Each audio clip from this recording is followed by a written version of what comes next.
Good morning, friends, and welcome to the first ever episode of the Real Friends podcast. Over there is our guest for this episode and resident Back to the Future expert, Jordan. How you doing, pal? You're putting me on the spot here as resident Back to the Future specialist, but I'm doing well. Thanks for having me here, Alex. We were talking about what movie we wanted to do for our first one, and you had said that, Back to the Future kind of held a soft spot for you, so I was like, hey, let's do it, man. And as he just said, I'm your host, Alex, and or if you're coming over here from any of the recent shows our friends over at the Forest Film Club have done, you may know me as the Wolf, but we've exited the forest and we're over here to do our own thing for a little bit. So on this show, we want to establish something early. We are not movie critics. We're not going to pretend to be movie critics. We are movie fans. What we're trying to do in each episode is to, look at different films that are near and dear to us or maybe brand new. And we're going to have different friends on the Real Friends podcast here every month.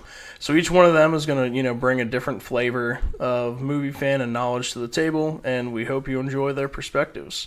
If you want to get involved or even join the show as a guest, stick around to the end and we'll provide all the ways you can get in touch with us. So since this is our first show, I want to take a little time and establish the framework. So what I'm planning to do before each episode is kind of discuss the goings-on in the current film world. If it isn't obvious, I love movies. Well, yesterday I watched my 77th movie of the year, and we're only halfway through February. I try to see every movie released in theaters, and it's not as hard as you would think when you have options like AMC Stubs and Regal Unlimited. So what I want to do is talk about what's hot in theaters and what we should be excited for coming up. Jordan, if there's anything you're excited for, anything you've seen recently, hop in. Otherwise, I'm just going to kind of bang through this and get to our Back to the Future conversation. Okay. So with most years, it's usually a pretty slow start at the beginning of the year. This year is no exception. Typically, studios dump movies into January that they think won't be very successful. This year, however, one movie came out in January that honestly might be a frontrunner for my favorite film of 2025, and that is Drew Hancock's dark comedy thriller Companion. Jordan, have you seen this movie or know anything about this movie? I do not, but I do want to make a small antidote there of you saying that movie studios don't care as far as how the movie's going to do in January. Shout out to a movie critiquing YouTube series that I watch from Red Letter Media. There's one video that I recommend everybody check out, and it's "Fuck you, it's January," and it's literally that because they bring up everything that was being released at the time frame they made that video, and it's either sequel bait, or it's absolute schlock that's coming out, and thus the name "Fuck you, it's January." Yeah, I've also heard it called "Fuck You Airy" or "Dump You Airy" for sure. But usually every January we get one decent horror movie. And honestly, man, Companion's pretty awesome. So if you haven't seen this movie yet, go ahead, hop on Amazon, YouTube, whatever site you use to rent movies, and rent it today. You can come back to our podcast after you watch it. I won't hold it against you. This movie rips. I won't spoil any of it for you, but what I want to do is kind of set the stage. So, in my opinion, we currently have two women leading the charge in Hollywood horror. Their names are Mia Goth, known for the X film series. So, if you haven't seen those, I highly recommend them. And then Sophie Thatcher. Sophie Thatcher is the lead and Companion. She also was most recently in A24's The Heretic with Hugh Grant, which is phenomenal. Hugh Grant, I don't think got nominated for the Oscar, but he did get nominated for the Golden Globe. And then Sophie Thatcher was also in the third film of the X series, Maxine. She knocks this role out of the park. It's unbelievable. I've seen it multiple times in theaters already. So once you watch it, tag us on X, shoot us an email, let us know what you thought, and honestly, thank me later. A bunch of other movies have come out recently, so I'm just going to go down through a couple notable ones. The Gorge on Apple TV, starring Miles Teller and Anya Taylor-Joy. That's a pretty cool sci-fi movie that's come out recently. I was expecting a little more, but since it went straight to streaming, I don't know what I should have expected. Then one of my favorite recent movies, Paddington in Peru. Have you seen any of the Paddington movies? I've seen is it the second one where he's in prison? Yes, yeah, that's the Yes, second one. that's the one that I've seen. Then I very much enjoyed that Paddington. Paddington is unironically a phenomenal series. So I had Mhm. never seen any of them until 2 days ago, and I sat down and watched all three. It's a very wholesome series of movies, and I'm excited to see Paddington Peru myself. Just it is like you said, it's unironically just a wholesome movie that it doesn't need to be anything more than that. It's just Paddington the bear trying his best to like find the best in people, and his little adventures and escapades are just they're the cutest thing. Yeah, and I mean, you think about, it's not spoiling anything because it's in the billing, but you think about the villains they got for each movie: Nicole Kidman, Hugh Yep. Grant, and Antonio Banderas. Like, that's wild. That's absolutely wild. And then our biggest release of the year so far, Captain America Brave New World. So it released, we're recording this on the 15th, so it did release yesterday. Mm. This is our first Marvel film since Deadpool and Wolverine came out last summer. And only 24 hours after its release, the reviews are kind of all over the place. So, as with a lot of superhero movies, the critics don't really seem to care for it, but the fans enjoy it, at least according to the Rotten Tomatoes scores. So, no I'm in, spoil. Oh, sorry, go ahead. So, nope, sorry. I was just gonna say I'm interested as to why they released it on Valentine's Day of all things. I know that the first Deadpool, when they released that on Valentine's Day, that was more of a jab of, hey, bring your significant other to come see this movie, and that's how the Yeah, marketing went. it was a marketing ploy, yeah.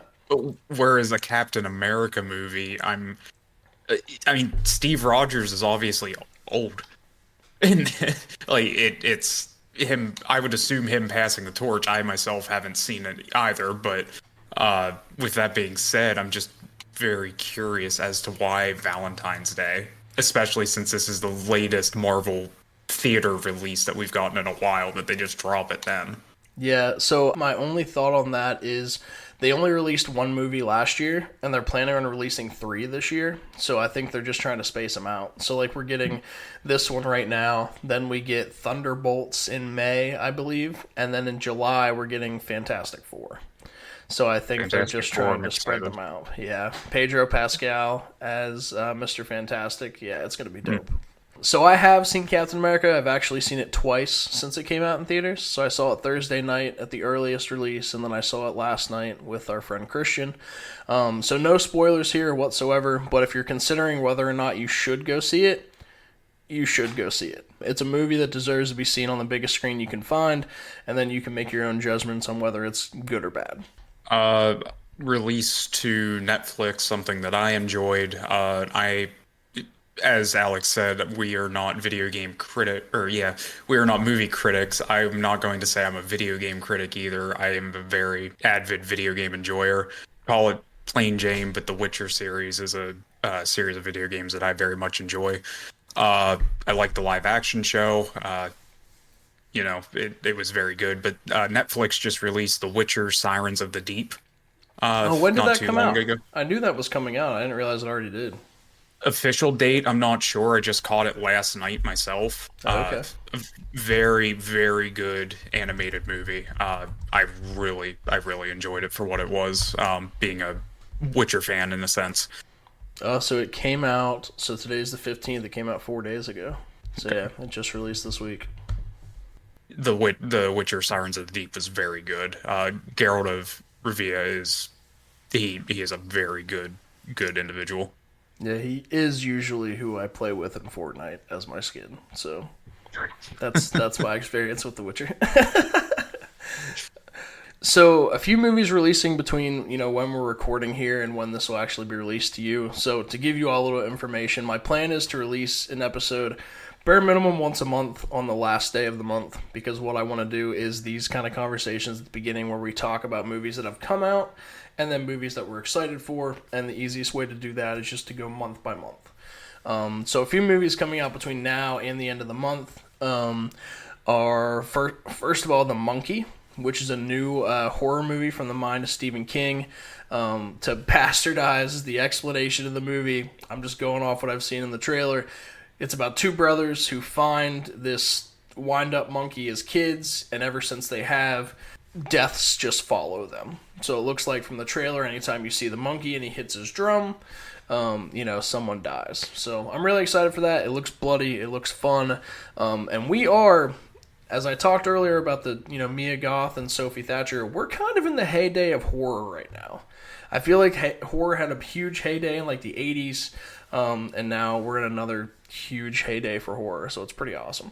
But yeah, I believe horror movies are best seen in the theater. Most movies are, but especially horror movies. And, for someone who's kind of a wimp like me, it's nice to watch a horror movie in a theater and then walk out and get in your car and drive home and decompress. When I'm at home watching The Ring or The Grudge, and then I have to go downstairs to get some chicken nuggets, I'm a little terrified to go downstairs. Your basement is a bit creepy in that sense. Yeah, a little bit.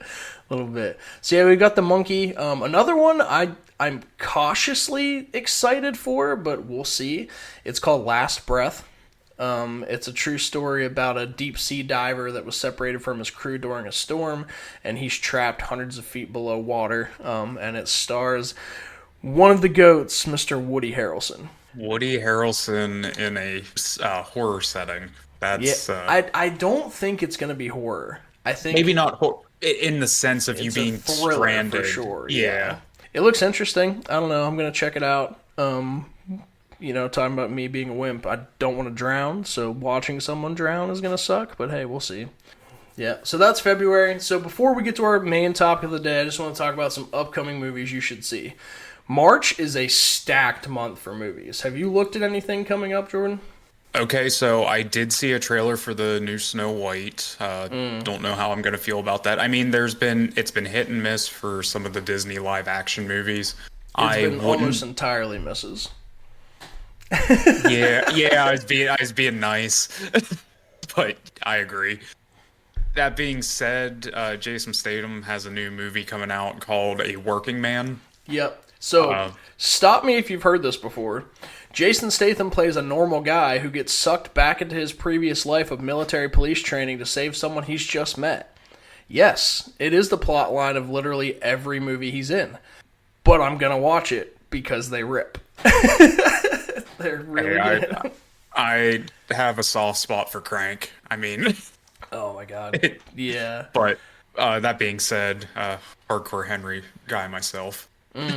There you go. Yeah, man, March is a stacked month for movies. So if we go kind of chronologically, on March 14th, we get 3 movies that look really cool. One is called Black Bag. So that's the new Steven Soderbergh movie, starring Cate Blanchett and Michael Fassbender. It looks like Mr. and Mrs. Smith with Michael Fassbender being insane. So I'm really excited for that. And then we have Novocaine, a movie starring Jack Quaid, who I'm really dumb for not realizing that's Dennis Quaid's son. But yeah, Jack Quaid, he is the male lead in Companion. So I'm going to keep coming back to Companion because Companion's badass and you should watch it. And maybe we'll review it. I don't know. Let us know. Novocaine... Oh, sorry. Go ahead. No, I'm sorry. I was just saying if you enjoy Jack Quaid at all, the newest Scream... I say that as in the one in 2022. Very much enjoyed Jack Quaid in that. So, I have only ever seen the first Scream. Okay. I know I need to change that. I'm going to change that before the newest one comes out. But yeah, I've only ever seen the very first one.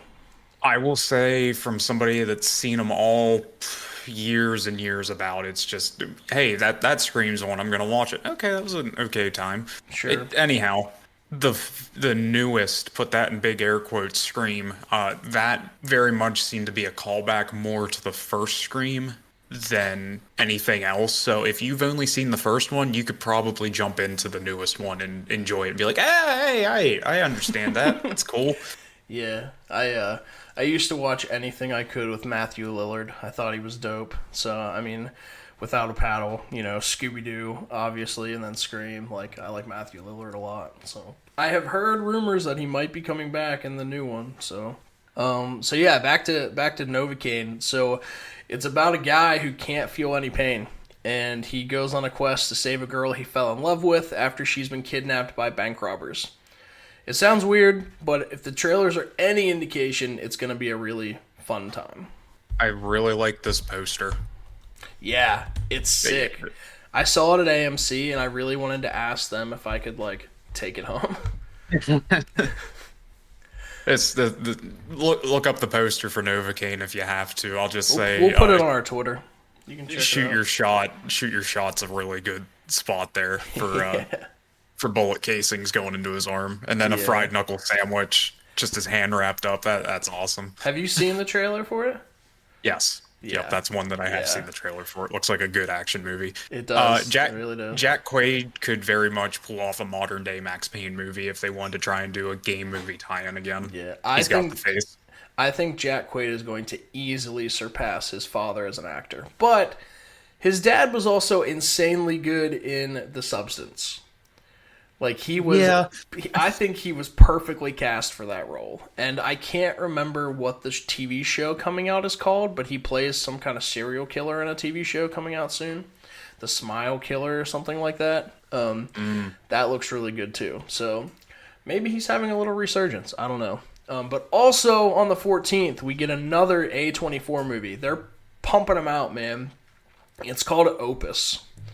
I don't really know a ton about this. They just showed the first trailer in the theater I was in the other day. To me, it looks like last year's Blink Twice with Channing Tatum. If you took the premise of that movie and made it not suck. Of all the almost 80 movies I've seen this year, Blink Twice is like 78. I hated that movie. I thought it was crap. So I'm hoping that A24 can take that idea and make it really good. And then, so yeah, you brought up, on the 21st we get Snow White. I wasn't even going to talk about it, but I'm glad someone brought it up. And then on the 28th, you talked about The Working Man. There's also two other movies coming out that I'm pretty excited for. So the first one is another horror movie. It's called Woman in the Yard. I don't know what it's about, like most of these movies, but it's from the trailer, it's a lady dressed all in black sitting in a chair outside this young family's home just saying, "Today's the day," over and over again, and it looks creepy as hell. So I'm in. Secondly, we get probably one of the coolest A24 movies in a while. I'm hoping it's they're all good, but it's filled with an all-star cast. Paul Rudd, Jenna Ortega. They're driving to these pharmaceutical tycoons' homes, and they hit a unicorn. So the movie's entitled "Death of a Unicorn." They show up to the pharmaceutical tycoons' like little mansion area, and they start studying the creature and figure out different things about it. And they discover that it might be able to cure cancer. But oh wait, it's not dead, and there's a second unicorn. So all hell breaks loose. I'm very, very, very excited for that. I do want to preface that the director of Woman in the Yard is a fella by the name of Jaume Colette Serra. Some of his filmography is House of Wax from 2005. I like that. Oh, let's go. That's oh my god, is Paris Hilton in that? Is that who's in that? Yeah, she is. Yes, she is. Okay, I thought she was. Yeah, I saw that. What year did that come out? 2005. Yeah, I was 10. I saw that when it came out. Orphan, 2009. I liked Orphan. Orphan's a good horror movie. He made quite a few Liam Neeson movies that he was the director on. Unknown, Nonstop, I think The Commuter. Yeah, that was a Liam Neeson movie. However, some less than stellar marks on his resume. Jungle Cruise, starring Dwayne The Rock Johnson, and Black Adam, starring Dwayne The Rock Johnson. All right, well, as long as Dwayne The Rock Johnson's not the woman sitting on the chair in the yard, I think we'll be okay. I don't know if you've ever listened to our Forest Film Club podcast at all, but, over there our guys love Dave Bautista. So they're not opposed to wrestlers being actors. They're opposed to wrestlers being wrestlers pretending to be actors like Dwayne The Rock Johnson. And that's the thing that hurts me with The Rock. Somebody who grew up watching wrestling, still watches wrestling to this day. The Rock is a very good personality. He is not a very good actor. Yeah, he's not. I love some of his early movies, dude. Like, yes, Walking Tall and The Rundown are awesome. He is just fine in them because he just plays a big, tough badass. Like, I even like him in the Fast and the Furious movies for sure, what it is. sure. You go and you see them for what they are, what they They're become. fun. Yeah, I think they're incredibly fun. I love fun movies. That being said, one of my favorite quotes very much is The Rock wishes he would be the actor that John Cena became. Yeah. I'm not saying all of Cena's movies are top notch, but he gives his all whenever he is in a film. He is not afraid to play a punching bag for the joke. You know what my favorite John Cena movie is? Oh, the Marine. The Marine. I got a soft spot for it. Out of all the things that came from the WWE production company, the Marine was one of their more strong-suited ones. Did they also do See No Evil with Kane? Yes. Was that? Yes, they did. And I quote this because I did watch the Vince McMahon documentary, and this didn't come from it, but I just know that this was a fact. Apparently, he told the director it would have been really funny if Kane was standing there with his penis out, and it would have been 3 foot long. That look up the allegations of Vince McMahon lately, and you'll understand why that's even funnier today. Oh, man. I've told you before that I met Virgil, right? That I knew Virgil. Yep. So, how he always wanted money. Well, yeah. But the funniest thing this guy would ever do, and the reason I kept talking to him, is he would talk to me about how big Andre the Giant's dick was. He'd be like, I would walk in the locker room, and he's like, it's almost as big as me. He's like, and I'm no small man. I am not a small-dicked man, but Andre the Giant, I don't know how he ever got a woman. I'm flabbergasted by that, but yeah, Andre the Giant was big in many ways. Side antidote there, Jake the Snake Roberts used to drive Andre around in a van from show to show. That was his job. Push comes to shove, there's this one story where Jake the Snake's talking about Andre, gets done with the show, and then he gets in the car and he goes, beer! And Jake the Snake's just like, okay, I'll get you some beer. 2 cases!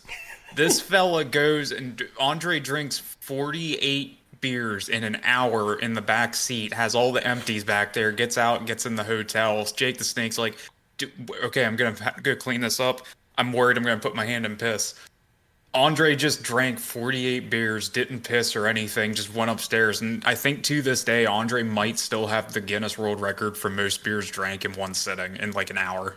I think it was something ludicrous, like 80 something, I believe. Jesus Christ. I don't think I've drank 80 beers in my lifetime. I doubt that, but yes. All right. We've gotten all of that out of the way, so hopefully we made you excited for something coming up. If there's something we missed, please let us know. But we've gotten all that out of the way. So Jordan, let's talk about today's topic. What are we here to discuss? We are here to discuss the very first Back to the Future, starring Michael J. Fox as Marty McFly. And this movie itself holds a special spot in my heart. Specifically, I would say this was an opening for the idea of science fiction and a more realistic tone. I say that's about time traveling and a boy that goes back in time and his mom falls in love with him, and if he stays in the past, he's gonna never exist. But it's in reality. Trust me. So real quick, I'm just gonna say it. I'm going to put it out there. If I'm Marty McFly and I go back in time, I'm doing things a little bit differently. First of all, I'm not caring about what happens to my annoying siblings in the future. And if my mom looked like that and is throwing herself at me, I'm going to risk it all, dude. I would not have the willpower to set her up with that schmuck of a dad who, we'll get to him later, but George McFly sucks. I don't like George McFly. You put respect on George McFly's name. That man's trying. Trying what? He's trying to watch Space Invaders. Like, yeah, but he becomes cool, and it's all thanks to his son. Listen, man, we've seen in Avengers Endgame that you can go back in time and relive your life like Cap did. If I'm Marty, I'm going back and I'm reliving my life with my mom as my woman, because my God, dude, the scene with her in the car when she takes her coat off, good night. I think you tend to forget the old antidote there in the Avengers movie. When Ant-Man's saying, "Isn't this like Back to the Future?" and like you're getting your scientific nonsense from a movie. Come on, this is reality, kid. Yeah, but nah, I that was literally one of the first notes I took. I was just like, holy shit. You So took sorry. that note at the end of Back the to movie. well, no, it was the first time he looked at her, like, and Uh, she in the bedroom. Yeah, I was like, oh my god. So, please continue. well, his name is Calvin Klein, so Yeah, Calvin, reg- Marty. reg- regardless, small anecdote yet. My dad loves the trilogy of these movies. Unironically, I think I get a lot of my taste in film and stuff like that from my dad. Be it the Back to the Future movies, Shawshank Redemption, most of the westerns. I've learned what the movie Tombstone was from watching it with dad, and I Tombstone's a great movie in its own Yeah. right. Yeah, Tombstone Um, is like I talk about this with our friends Kyle and Nate. Tombstone is the ultimate bro movie. mhm. Like it's so good. If you're wondering why Red Dead Redemption 2 ran, it's because Tombstone crawled. That's There you pretty go. much it. It's the whole premise of Red Dead 2 in one way or another. A lot of Western influence, of course, because of it being a Western themed video game. But you can see, if you've ever seen Tombstone, you can see how the story, in one way or another, draws inspiration from Tombstone specifically. So if we want to jump right into the movie, I'll just set the scene here in the beginning. From some of the notes I took, the big thing is Marty McFly is a fellow who's in high school. I can't think of what his age is in this movie specifically, but he's a much older individual, probably junior, senior at this point, Do you know based on how the old? movie. Do you know how old Michael J. Fox was when this came out? Well, it was what was the show? Family Ties Yep, he was that he filming was that in. at the same time. Like he would Yes, film yes. Family Ties in the morning and Back to the Future in the afternoon. Yeah, it was said that he was running like 3 hours of sleep if he was Yeah, lucky in between the filming. yeah, man. Literally, crew would have to carry him to his bed. Like it was insane. And I mean, it paid off. I think it helped a lot to show the credit that Michael J. Fox had as an actor in this movie, uh, as well as it really fit the tone sometimes just seeing how drained he seemed Yeah, in certain scenes of the movie, which played to a benefit. sure. And I wouldn't be surprised if he was actually sleeping in the bed when his mom took him back to bed. I think he was. But yeah, to get back to my question, he was 24. He had turned Okay. 24 right either after or before this movie came out. So that's one thing I love about the 80s. They'd show us these people who are in like their 40s and expect us to believe they're high schoolers. Hey, that still happens today. Yeah, it does. Some modern But movies that still happens. but thankfully, in modern days, we have people like Jenna Ortega who's going to look like she's 17 until she's 30. So And then digital de-aging is going to take over from there as well. yeah, it's no longer the days of the Dexter TV show where you just give someone a wig and say they're 30 years younger than what they are. Or the Sopranos. Yeah, yeah. To set the scene then, Marty he's heading over to Dr. Emmett Brown's household. He goes in, rolling in on a skateboard because, hey, I'm a cool hip kid from the 80s. And Those iconic shoes, those Nikes. That's our 80s, first 90s, glimpse or, of, yeah. yeah. He enters through the garage after he gets the key from underneath the doormat and everything. He goes in, he sees that Doc has his amplifier system hooked up, and there's a bunch of these ticking clocks, which are setting up for a joke that's going to play out here in a moment. So Marty plugs in the guitar, strums it once, gets knocked back on his ass, and whoa, rock and roll. This is this scene is a big part that'll lead me into the only Oscar this movie won was for best effects sound effect editing, and we get that pretty hardcore and heavy right at the beginning of this movie with the clocks, that, and then the iconic Huey Lewis music coming on. Like if you could pick one song to embody the 80s, it would be The Power of Love by Huey Lewis. 100%. And Which, did you know he makes a cameo in this movie? yes, me and everybody else had seen this movie at this point. All right, good. Good.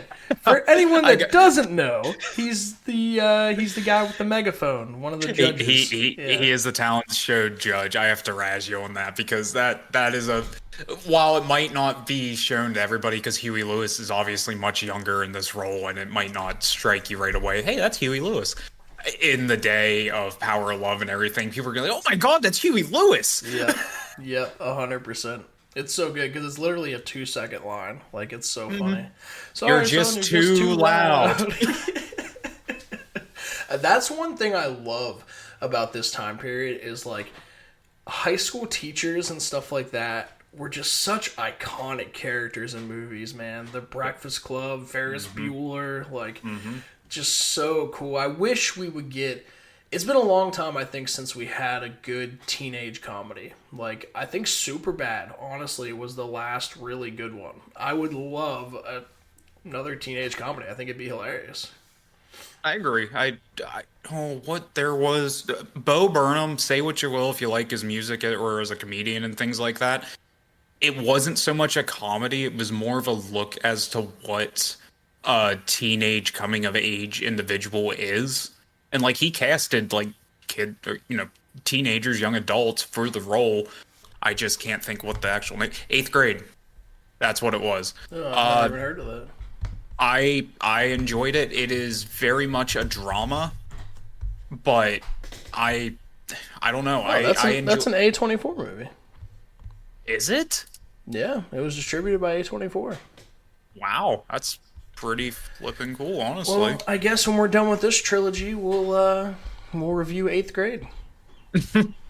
We'll come back to that one. I enjoyed it. It was a good movie for what it Nice. was. As it's a stark contrast as to how Bo Burnham himself sees the world, sees himself as an artist, and it's not a oh woe is me, my art is killing me, and blah blah blah. It's like how am I supposed to one up myself every time to give these people what they want? These funny songs, this humor, and et cetera, et cetera. Do recommend watching Inside on Netflix if you haven't yet. It's batshit insane at times, but he basically took COVID and made a bunch of songs in his shed at his house. I liked it. I I've never been a huge follower of Bo Burnham. I think he's hilarious. I've just never really watched him, so I can't say honestly if he had a recent comeback or that's just how I feel. But his song about they're taking your TikTok is so funny, dude. It's so good. My wife has sang that song for months now, but yeah, it's like, oh, Bo Burnham's back. Like if he ever left, I don't know. He just goes on hiatus and then he drops a Yeah, banger. It seems yeah, like he because has the Netflix keeps giving him money. Anyhow, Back to the Future. As soon as the amplifier explodes after Marty plays the guitar, there's a sound that goes off. It's the telephone. Marty scrambles to answer it, and then it's Doc Brown on the other side. He asks Marty to meet him at that evening at Twin Pines Mall, and then he tells Marty, "Don't hook up to the amplifier. There's and I quote, slight possibility of overload." Marty glances at the amplifier then, and he says, "Yeah, I'll keep that in mind." Just then, you were just saying sound design. Every single clock at once goes off in the in Doc's house, then chiming loudly. And Marty tells him it's 8 o'clock after Doc asks him, and he says his experience or his experiment worked. All the clocks are 25 minutes slow, and Marty pauses and, "Doc, are you telling me it's 8:25? I gotta get to school. I'm late." And he just yeah, I'm late for school, which I feel like that's a huge line from 80s school movies too. It's like, "Oh no, I'm late for school." Like so Marty gets his skateboard. He's skating through the streets. He hitches a ride. Probably one of the earliest things is somebody sketching on the back of a vehicle like that as he's getting a little more speed on the back of a Jeep to get home or get to school. That's where we meet his girlfriend, Jennifer Parker. all right, I want to talk about these two characters, right? So, obviously everyone knows that Michael J. Fox wasn't originally cast as Marty McFly. But did you also know that Jennifer is not the original Jennifer? So, I'm going to pose my first hypothetical question to you of would this have made it worse or better? So, Marty's love interest, Jennifer, was played by Claudia Wells. Originally, Melora Hardin was cast to play Jennifer. Do you know who Melora Hardin is, Jordan? Laura Harden. She From The is Office. Jan Levinson Gould from The Office.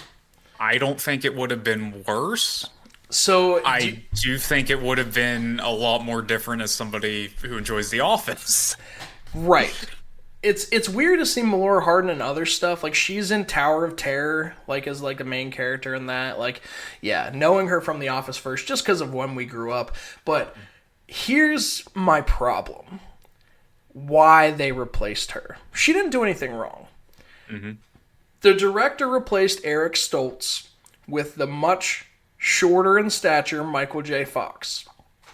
So they decided they needed a shorter love interest that wouldn't be taller than Michael J. Fox. So they replaced Melora Hardin with Claudia Wells. Because apparently, in 1985, time travel is no issue, but dating a man that's shorter than you is too unbelievable to happen on screen.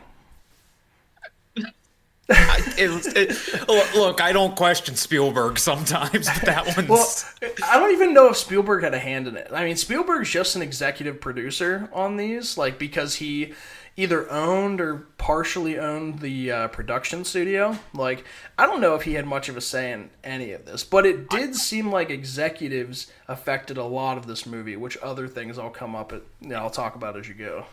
And that comes to a point where I brought up Spielberg because there was an executive, funny that you say it, that basically, how'd that go? They wanted the movie Back to the Future to be called something like Yeah, Return from Pluto or something like it that. was Marty from Mars or something crazy. Yeah, or the Something man goofy. from Pluto, something really dumb. Yeah. And that was the one time that Spielberg just wrote a memo back to him and said, I appreciate your input, but no. Yeah, he goes. So He's like, I appreciate your input. We got a good laugh, but no. But keep the jokes coming. Yep. So Yeah. that's why I bring up Spielberg in this. 'Cause it's like, out of all the things, I'm glad that the title stayed because it's iconic. But to your point, why is the height difference a big deal? Executives like, Yeah, that's what I don't get. But man, one thing I will bring up is this movie was rejected by studios 40 times, right? So they held to their guns, and it worked. I mean, it is 40 years later, and we're still talking about this movie, and it holds up. I mean, I watched it last night again, and it's still incredible. So at least they stuck to their guns. But yeah, I don't love that Melora Hardin doesn't get to be a part of one of the. Now, granted, Claudia Wells, much more attractive. All right, I'm just gonna say it. you're just gonna thirst trap over all these actresses, aren't you? Listen, man, I know that they're probably in their 80s now. Well, they're not in their 80s, but they're in their like 50s or 60s. But like, listen. Oh my.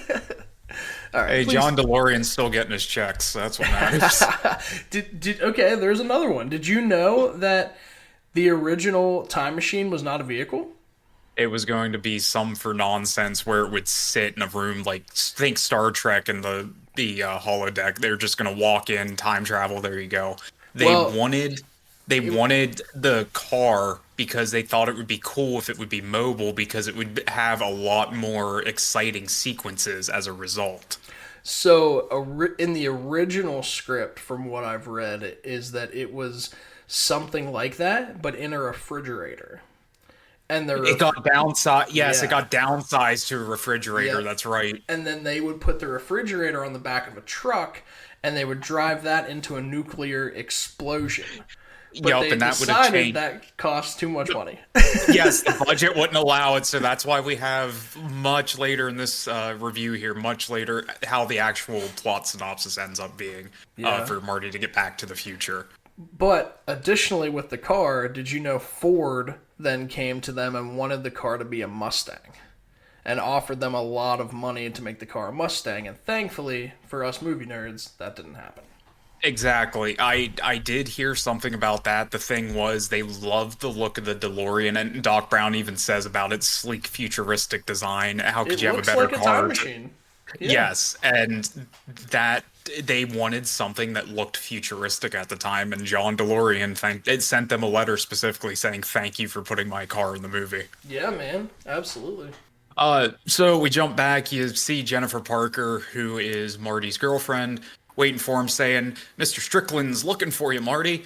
Strickland suddenly appears, and he demands to know if Marty's still hanging out with Doc. Hands him and Jennifer a tardy slip, and it's Marty's fourth one. And then Strickland, in old movie principal showcase, gets up in Marty's face and he says, "Doc is a dangerous nutcase, and if you continue hanging out with him, you'll get into trouble, kid." Strickland also tells him that he's a slacker, just like his father, because Strickland happened to be Marty's dad, George McFly, his principal as well. This son of a And gun's didn't old. didn't have hair back then either. Yes, this My fella God, is did he old. ever have hair? Him and Marty are touching noses at this point. Marty says history will be changed soon. And then Premonition. we jump to the Foreshadowing. auditorium where Marty introduces him and his band as the Pinheads, kind of hesitantly because it seems like they just wow, we haven't actually got a name for this, guys. And then That's they a great band name, though. The Pinheads. That's a great yeah. band name. Here we have Marty getting ready to start playing Power of Love, and then Huey Lewis from Huey Lewis and the News stands up as his little cameo and cuts him off, saying, "Kid, you're just too loud." So basically, what happens then is, Marty's throwing a temper tantrum. He's like, what if I'm not good enough? All these things. They set up that they're going to go on a date, and we meet my favorite character in the film, the Save the Clock Tower lady. And yes, here's Save the Clock Tower lady that pops up I as they're about to kiss. I love her. She's so funny, dude. Like, I love in movies, and you guys will realize this as we talk about more, you listen to the Forest Film Club or things like that.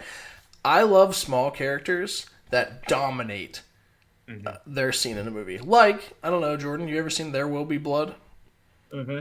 So, in the first little town, like we talked about this on one of my first actually it was the first podcast on the Forest Film Club.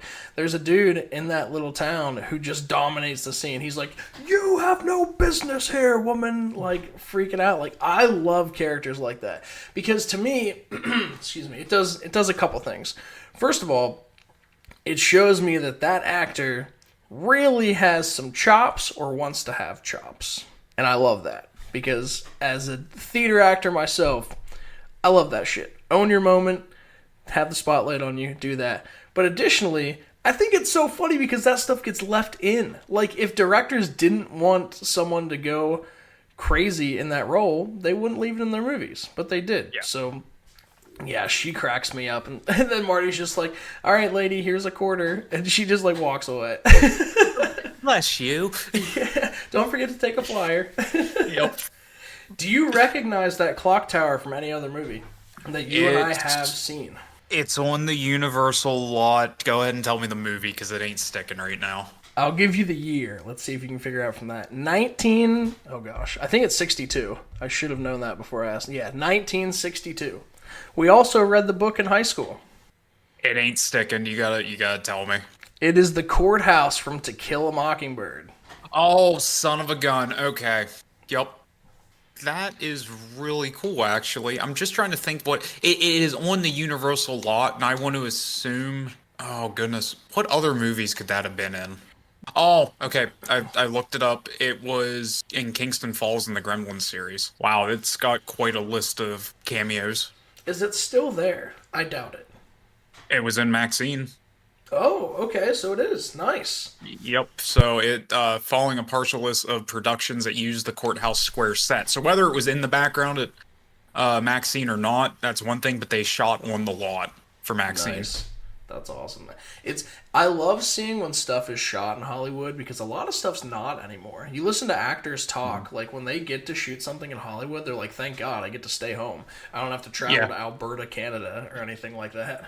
Hey, them tax write-offs mean a lot for the Hollywood budgeting, so the actors don't get paid. So you know.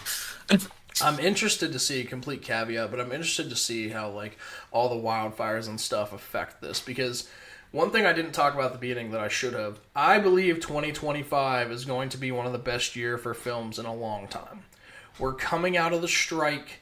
All the movies that were put on hold are here now. Like, I believe this is going to be a fantastic year for films. 2024 was okay. It had very high highs. It had The Substance. It had The Brutalist. Sing Sing. It had some very high highs. We also got motherfucking Madam Web in 2024. So, if you want to talk about dumpster fire of dumpster fires, there you go. But at least we saw the death of the Sony Spider-Man villain universe. Yeah, I mean, Sony needs to stop making superhero movies in general. Except animated, because Across the Spider-Verse is really good, and I don't know how they didn't mess them up, but they didn't. Because the executives didn't have a hand, they don't know how animation works, I assume. Did you see, we should just call this podcast ADD the podcast, but did you see the executive who was in charge of the Spider-Man universe came out and said that, I don't understand why these movies aren't doing well. I think critics are just trying to sabotage us. Then he got let go. He no longer has a job. It's like, no, if you make a good movie, people are going to come see it. Like, people are not opposed to superhero movies. No. They're not. They were a little much for a while. We were getting way too many. We got the Marvel burnout and Disney with their direct-to-streaming stuff. If you weren't a diehard fan, you were very much going to be having difficulties keeping up with all these little nods and wink-winks to all these other films and things like that. It was a lot. Even if you are a diehard, I'm a diehard. I love Marvel. Mm-hmm. Like, adore it. I haven't seen half of what's come out recently. I didn't see Echo. Didn't watch the Marvels. Like, I didn't watch most of that stuff. But Deadpool and Wolverine brought us back in. So just make good movies. That's all you have to do. And you can. I was talking about this with the guys on the Forest Film Club podcast yesterday in a group text. Disney doesn't care about making good movies because they can make Mufasa and it will make nearly $1 billion. And that is a piece of crap movie. Out of all this stuff that we could live action remake, hey, let's do the story of the Lion King.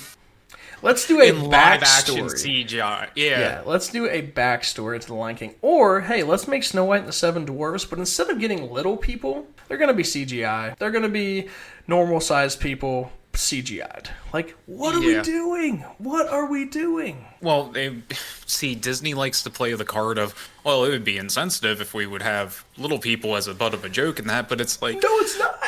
No, it wouldn't. It wouldn't. No, it wouldn't. Highlighting people, no matter what their differences are, is not offensive. It's not, but then it comes down to, would it be easier for them with the power of CGI to get some maybe decently well-known actors at that point and just CGI them into little people? Or is it going to be... Here's the thing. Wizard of Oz, it did the Munchkins right. Granted, they picked out the ones who could act as far as follow the yellow brick road, sure, et cetera, but it gave all those people like screen time, and it was. I believe great. A lot of them were kids too. Yeah, that too. That was a big help of it. Yeah. But the main cast, it's like, wow, that guy had some acting chops there. You know, Sure. say what you will, but it's true to a sense. And it's like Disney's afraid. They don't care, and they're also afraid because they own everything in the world at this point. You look at a flowchart of what Disney actually owns. It stifles everything. And they print money like they do. But But the problem is that they could make good movies. If they just, like Chocolate Bear on the Forest Film Club podcast said, if you just backed good directors and let them do their thing, they'll make you good movies. You have the money to do this. What we have to do as an audience is stop paying to see their crap movies. Like, if it's a bad movie, don't go see it. Why is Mufasa still in theaters?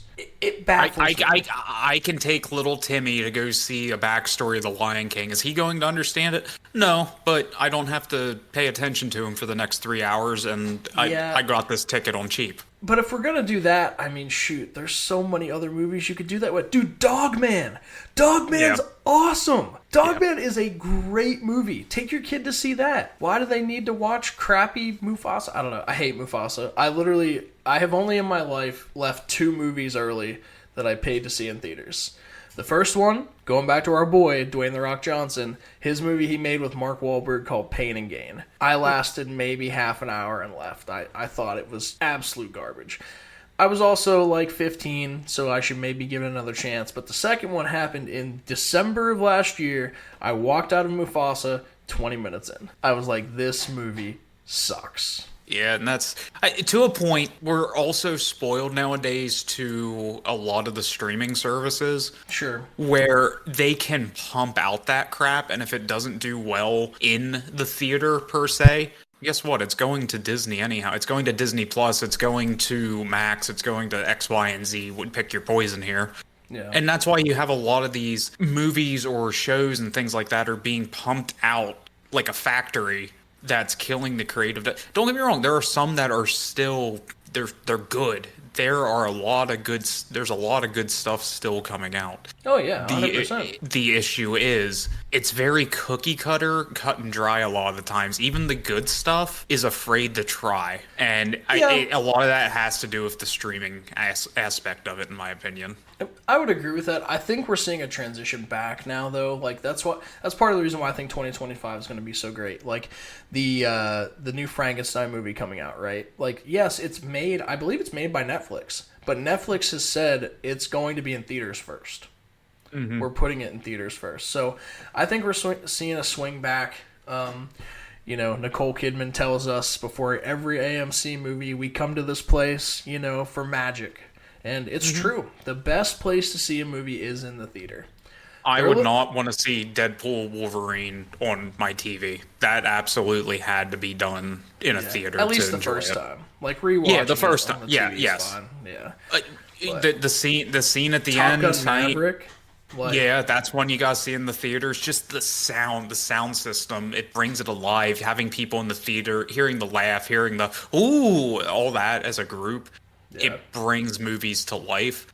I will tell you what, though, there was no air flowing through that theater. It was air conditioned, but the end of Deadpool and Wolverine, that one scene with Hugh Jackman and Ryan Reynolds, again, if you haven't seen it, you're missing out. It's crude, it's crass, but damn, is it a good movie. You don't have to worry about spoiling it. It's been out over almost a year. If people wanted to see it, they would have seen it.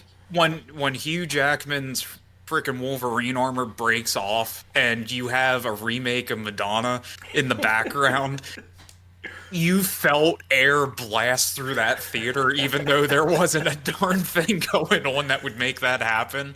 It was such a good moment. Speaking of Disney, to get us back on track with Back to the Future, Disney was one of the first studios that rejected Back to the Future. One of the executives said, "No, you've got the son in the car with the mom, like making out. We're not going to produce this. We're Disney, for God's sake." Did you know that Steamboat Willie was making Swiss cheese with his dick in an old cartoon? And did you also know that shortly thereafter they bought Star Wars and they have siblings making out? Did you also know that Donald Duck was hailing Hitler in a cartoon before Back to the Future? Yeah, so needless to say, Disney can suck it for not wanting this movie. They can absolutely suck it. We're back to it. Clock Tower lady. Sorry about the ADHD here, folks. Jennifer's father shows up, picking her up, and Jennifer hastily scribbles her number on the back of the Clock Tower flyer with "Love you" to Marty. Gets his skateboard, grabs the back of a police car, so he can skitch his way back home. Skitching is a Tony Hawk reference. I get if it's not the actual terminology for it. I apologize. Gets back to his home neighborhood, Lyon Estates, and Marty lets go of another car in this scene transition and heads over to his house. Passes what do we see? Oh, God, what do we see? The man himself, the man, the myth, the legend, George McFly. No, it's Biff Tannen. And Biff Tannen. And I have to say this, and I'm going to say it over and over again, and since you're my friend and we hang out outside this podcast, you're going to hear it. Calling someone butthead as an insult needs to come back. Biff Tannen's delivery. Why don't you make like a tree and get out of here? Get out of here. Yeah. I don't know which one's better, that one or Boondock Saints. He's like, why don't you make like a tree and get the fuck out of my bar? Yeah. I don't know which one's better. But yeah, calling people butthead. What are you looking at, butthead? Like Butthead needs to come back. It's so enough funny. to burn. It stun locks somebody when they hear that. It's like calling someone. it's calling someone a dumbass, but it's funnier because it's kind of like the word fuck. Like Yeah. it's the consonants feel good. Butthead. Like, oh, Yep. it's so good. I'm done saying the dumb crap I say, and I'm gonna start calling people butthead. It's happening. No, you won't. No, you won't. You'll call people butthead, but you ain't gonna stop saying dumb shit. Marty rides up, he passes a wrecked BMW and being pushed back into the driveway by a tow truck. You see George McFly, played by Crispin Glover, who, if I have this right, played one of the characters in Friday the 13th, the fourth one. Oh, he has a scene, I can't think what his character's name was, but he has a great scene where he's there just, Ted, where's the bottle opener, the corkscrew? And then Jason just freaking stabs him in the hand with the corkscrew. Did you see A24 is making a Friday the 13th series? If anybody can do it right, I think it'll be them. Yeah, I have hopes. yeah, absolutely. So in this timeline, George McFly is working for Biff. Biff is his supervisor. Not working. He's under Biff in this case. Biff's upset that George loaned him a car without warning him that had a blind spot, leading him to a head-on collision with another vehicle. That is such a great line.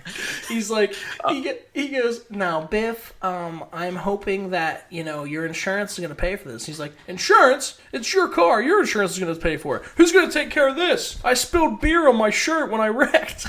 Uh-huh. We'll get to it, but I have to say, George McFly at this timeline has one of the best laughs that Discord. Yeah, Discord's probably gonna cut out, but he's watching TV. It's just.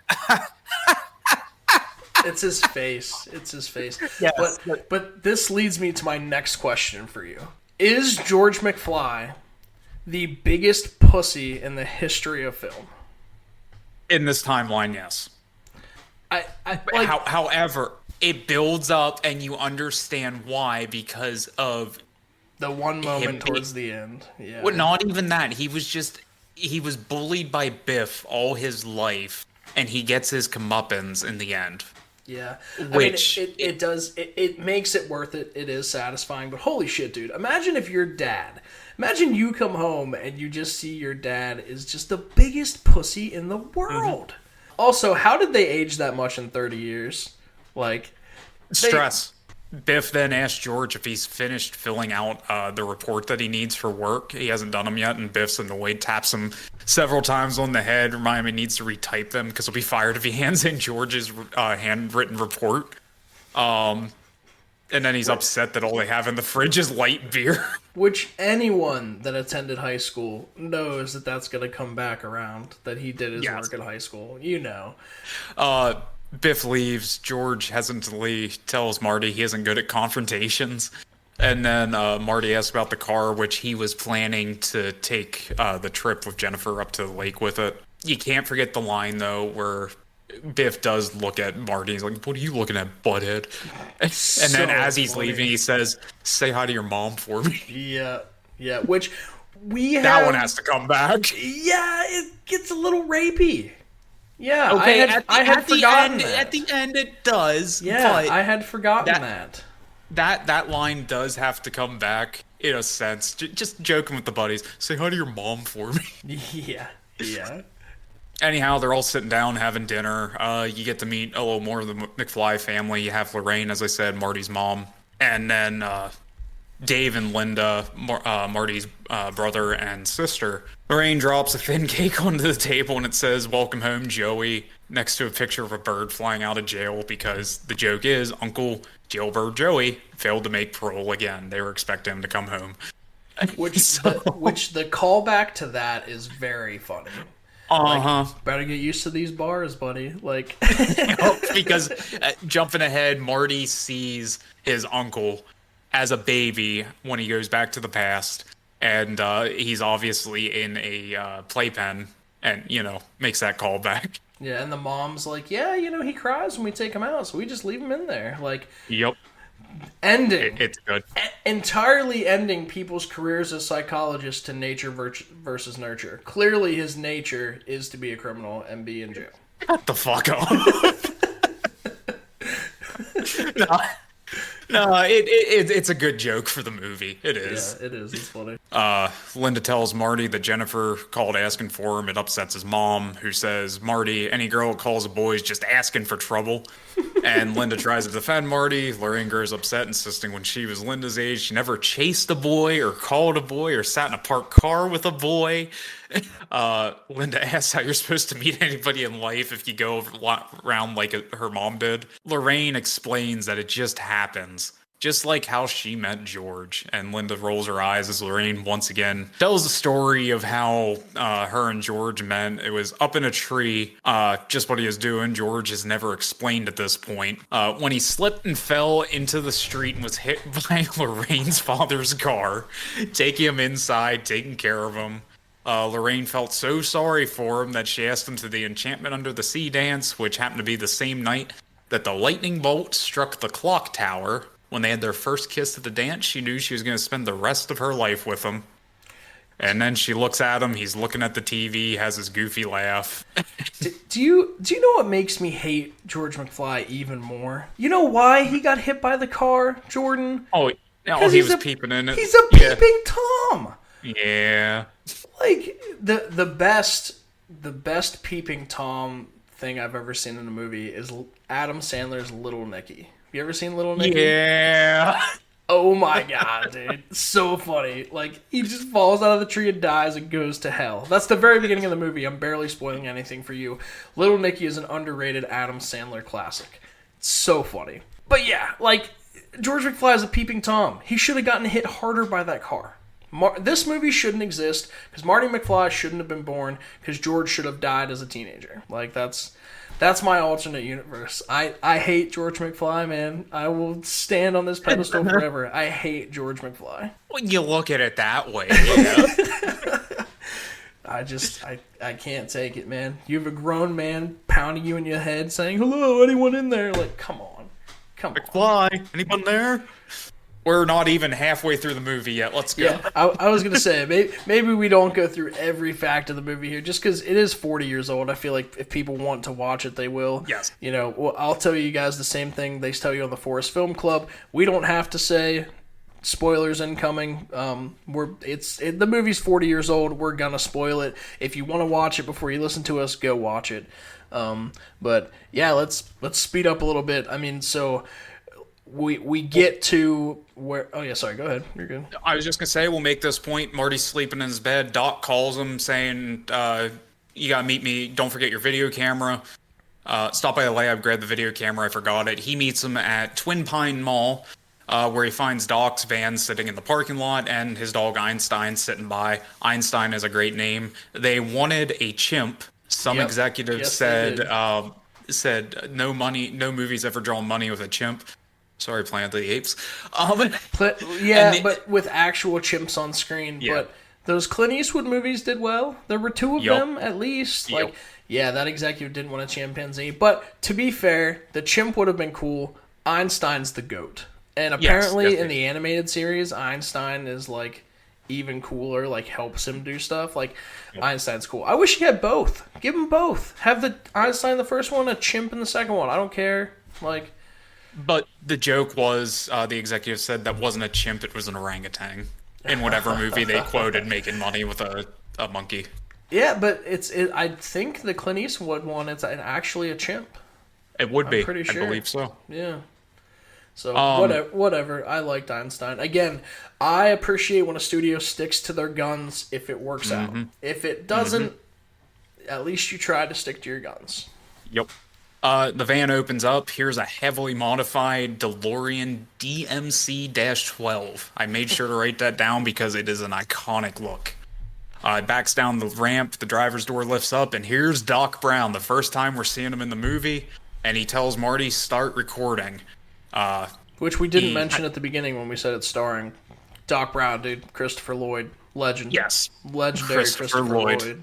Yep. And he, despite how old he's looking... check out Nobody, folks. he just He's plays a really good in that movie, yes, dude. yes, No, he no, is. nobody's a great movie, but yeah, he kicks ass. Yes. Uh, Doc places Einstein in the car, buckles him up. Marty takes note of the time on the watch around Einstein's collar and in Doc's hand. Both are synchronized to the exact same time. That's important. Doc closes the door, pulls out a remote control. This is an RC DeLorean, people. This is some high tech stuff. Like we're talking big ass antenna and everything. Um, he maneuvers the DeLorean around in the parking lot with it, and when it's a specific distance away, Doc puts its brakes on, starts ramping up speed before taking the parking brake off, sending the DeLorean streaking right toward him and Marty.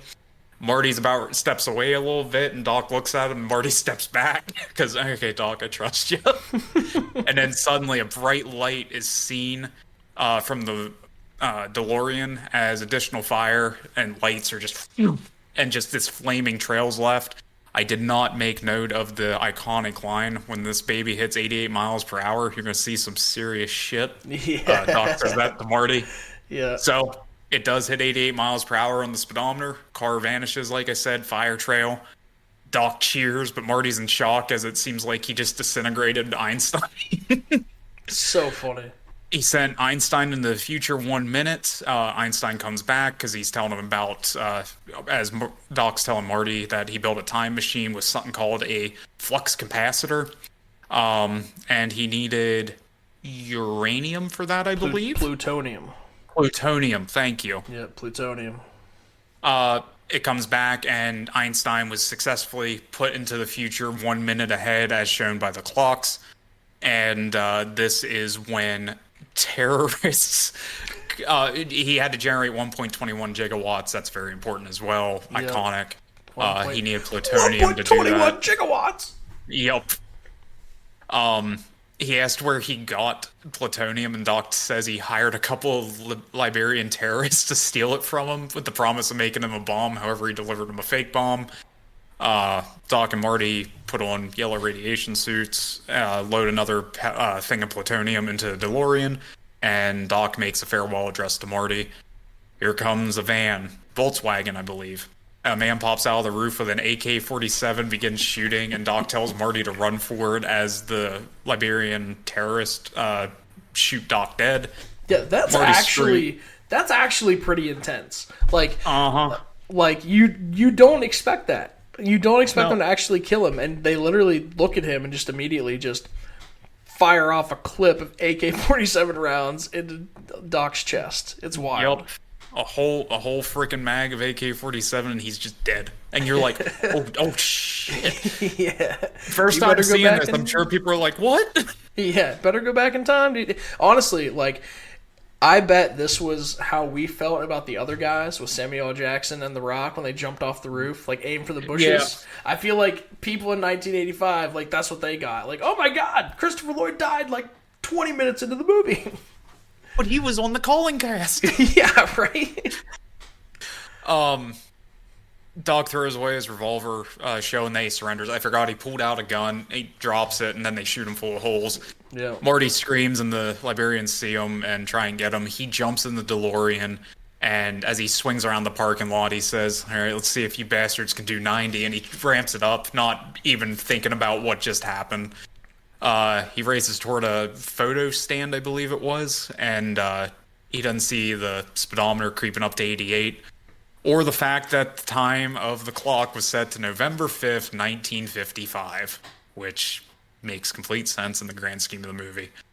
Marty's back to the past. He crashes into a barn full of cows while still in the radiation suit, mind you. It wakes up Otis Peabody and his family, who live in the farmhouse next door. They come outside to investigate the noise. They open the barn, and they see what appears to be an airplane without wings, as it's quoted. Otis's son, Sherman, decides that the DeLorean is actually an alien spaceship, showing them a comic book of an alien arrival, which is pretty much how Marty's dressed. And then the driver's door lifts up, Marty climbs out, still in the radiation suit, and the Peabody's scream in terror, thinking Marty's an alien, and flee toward the house. He tries to apologize for the damage. Peabody returns with a shotgun, starts shooting at him. Marty jumps back into the DeLorean, gets away from the barn while still being shot at, and flees down a dirt path. Inadvertently plows through one of the two small pine trees, which Yep. are going to come back as uh, the Pine Mall. It turns from the Twin Twin Pine Mall Pines to to, Lone yep, Pine. yep, to the Lone Pine Mall. Marty reaches a two-lane road, thinking that this is all a nightmare, starts to head home. When he gets to Line Estates, he finds a stone gate marking the entrance to the neighborhood. Finds out the street's lined with houses, or instead of being lined with houses, it's just an empty grass field with several construction vehicles sitting idle and a large billboard advertising the future housing development that's breaking ground that winter, meaning that he's in the past. Still in the radiation suit, he sees a car coming and he tries to hitchhike, but the driver's scared of Marty's suit and continues driving. Keep He driving realizes, or we're gonna die. yup, he realizes the DeLorean's out of gas, or plutonium in this case. He removes the radiation suit, pushes it behind the back of a billboard, and he sees a sign saying Hill Valley, 2 miles. Walks to Courthouse Square, and basically ends up with some culture shock, realizing, holy shit, I'm in the past. This is so weird. But it doesn't entirely click for him. No, because everything seems familiar, even though there's something off. This is where he goes to Lou's Diner. It's owned by, well, Lou, of course. There's a customer eating breakfast at the counter. Marty goes up to a phone booth, looks up Doc's address in the phone book, tearing the page out so he can look it up later. As he tries to ask for directions, Lou demands that Marty either order something or leaves. Marty tries to get himself some decaf coffee. After misunderstanding Pepsi Free and Tab. Yeah. Put that on my tab. You gotta order something before I put it in your tab. Yep. After Lou sets down the coffee in front of Marty, we see that Marty's sitting next to his future father, George McFly. But the important part, the one thing to bring up, and it happens over and over again, is that Biff walks in. He goes, McFly. Yep. And they both look at the exact Yeah. same time. Yeah. And it's great. And George is Biff even walks- a bigger pussy as a high school kid. It's crazy. Yes, he is. Biff walks in with his friends Match, Skinhead, and 3D. What names? Who've come to harass George. Biff's been forcing George to do his homework. Call back to the beginning of the movie where he's doing his reports.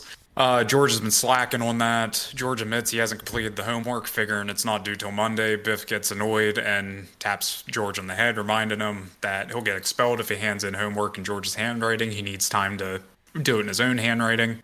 Biff and his friends leave. Diner busboy Goldie Wilson goes ahead and chimes in, telling George for letting Biff harass him all day. He's giving him crap about it. George insists that Biff's bigger than him, while Goldie points out he doesn't expect to spend the rest of his life working as a busboy, and he plans on becoming someone famous one day. Marty immediately recognizes Goldie before realizing and blurts out to Goldie that he's going to be mayor in 1985. Yeah, I'm going to be something someday. Yeah, he's going to be mayor. Mayor! Yep. They leave the diner. He follows George into another neighborhood, loses track of him until he finds George's bike parked beneath a tree. Looks up, notices George in the tree branch, and he's spying on Lorraine. Marty's shocked to find out that George is a peeping Tom. As he strains to get a better look, George suddenly slips and falls out of the tree, landing in the street in front of an oncoming Cadillac.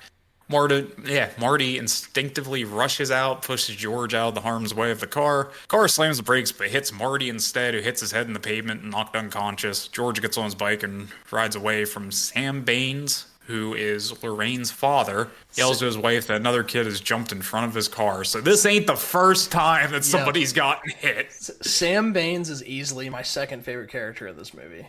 Like, some of his lines, like, we're about to get there, but my favorite line in this entire movie is he's sitting there and Marty's like, wait, that road's John F. Kennedy Drive. Who the hell is John F. Kennedy? He's so funny. If you have a kid like that someday, I'm gonna kick your ass. Oh, goodness. When Marty wakes up then from unconsciousness, it's nighttime, it's raining out, and he's been laying in an unfamiliar bed. His mom's voice tells him that he's been out for 9 hours. And Marty, still semi-conscious, says about having a dream he went back in time. Lorraine's voice, his mom, reassures him that he's safe and sound in 1955. This makes Marty jump up just as the lamps turned on. He's dumbstruck to see his mom in 1955 as a very attractive teenage girl. I will say Very that just because you're thirsting attractive. for it, Very attractive. this is when his mom starts to hit on him immediately, thinking his name is Calvin Klein due to Marty's underwear. Marty panics when his mom tries to make advances on him and looks like she's trying to, make out with him. Marty's interrupted, or thankfully, this whole scene is interrupted when his mom's mom, Stella, calls her down for dinner. At dinner, Marty meets the rest of the siblings of his mom, including brother Milton and Toby, her sister Sally, and in the crib is little baby Joey. That's where, like you said, Marty goes and says, "You better get used to these bars, kid," as his grandmother, Stella, says, Joey loves the crib and cries every time they try to take him out. The family's eating dinner, The Honeymooners, which is a new show at this time. I've seen this one. Yep, as Sam just brought home a television. He recognizes it, he says that, and they're all puzzled and says, but this one, this is the first time it's ever been on, or something like that. That kid is funny. That kid knows how to deliver lines, man. He's like, Yep. What's a rerun? Yep. Marty then asks where Doc's address is, and Sam says it's the east end of town. Marty knows that as John F. Kennedy Drive, as you've said. Marty leaves the house. Sam says that Marty's an idiot and warns Lorraine if she ever has a kid like that, he will disown her. Blah, blah, blah. We jump ahead here. Marty's on his way to Doc Brown's house. Doc answers the door, has a bandage on his forehead. He hit his head trying to hang a clock above the toilet, which is funny. He immediately hooks up Marty to his newest invention. It's a thought reader. Doc determines Marty comes from a great distance and wants to make a donation to the Coast Guard Youth Auxiliary. I don't get the substance of that, but I just think that's funny. Well, the joke is that he's a sailor. Like most of the joke is because of his vest. Yes, that's right. Yeah, that's right. This is probably my favorite Doc Holliday line in the entire thing, because he's going on, like, he has the thing on his head. He keeps asking him questions, or he keeps trying to say he knows things that he doesn't. And so then Marty tells him why he's there, right? And Doc goes, "Do you know what this means? It means this thing doesn't work." Yup. Doc's skeptical about Marty being from the future, about his time machine working and stuff, even when Marty shows him his future driver's license and a family photo, which is important. Doc comments the photo must have been forged as Dave's hair is missing from the picture. Marty's able to convince Doc the truth by mentioning the word flux capacitor. And you find out that when Doc hit his head in the toilet, he had a epiphany about, oh, wow, I'm going to make this and this and this, and there's the flux capacitor. That's how it came. Man that's high on pot makes flux capacitor. Then we jump forward a little bit, and he goes to show him the car, and the flux capacitor works, and it's a genuine moment that I love with Doc, where he's like, "I finally made something that works." Like, yes. That's cool. I like that. And he gets panicked whenever he hears that time travel requires 1.21 gigawatts. What was I thinking? From plutonium to power the flux capacitor. Doc explains that it's very hard to get plutonium in 1955. Yeah, I'm sure in 1985 you can go anywhere and get plutonium, but you just have to rip off some Liberian terrorists. It's simple. And the only thing that could power it is a bolt of lightning, but he tells Marty he may be stuck in 1955 forever. He remembers the flyer, and he remembers that exactly at 10:04 p.m. next Saturday night is when the clock tower gets stricken by the lightning, and hands that flyer to Doc. That's another good line, too, because Doc's like, the only thing that could generate that much power is a bolt of lightning, like you just said. And he's like, but you never know when one of those is going to strike. Yes. And Marty's like, well, maybe we do. They know the date and everything. Doc starts working on a plan, sends Marty home, and he can hang out in 1955 for a week, and Doc warns him that it could be detrimental to the future of history if we jeopardize an entire existence. And that's the whole reason that Doc doesn't want to know his future as to what happens to him. David's head's completely gone in the photo, by the way, meaning that reality itself is starting to fizzle out. So Doc takes Marty to the high school next morning so he can try and fit in. Marty's amazed to find that the high school's clean, like there's no graffiti on the walls or anything, unlike in the present time. After peeping through a classroom window and watching his mom cheat on a test, because it's important, she was all clean cut and never did anything wrong. They spot George in the hallway. This is that it's a cool theme in this movie that you see that like I'm gonna go on a little tangent here, but it's something you learn as you grow up, right? Is that your parents are literally just people too, Yes. and they did these things, and it takes you growing up to be like, oh yeah, like I understand why they feel this way, why they did this. I also understand why they're telling me why I did this. Like it makes sense. This is where George McFly is even more belittled by Strickland, who is on his last stretch of hair, mind you. He says he's a slacker. It's all he's ever going to be. Doc's baffled that Marty's mom, Lorraine, could fall in love with somebody like George, and Marty admits that his best guess was she originally felt sorry for him after Lorraine's dad, his grandfather, almost killed George.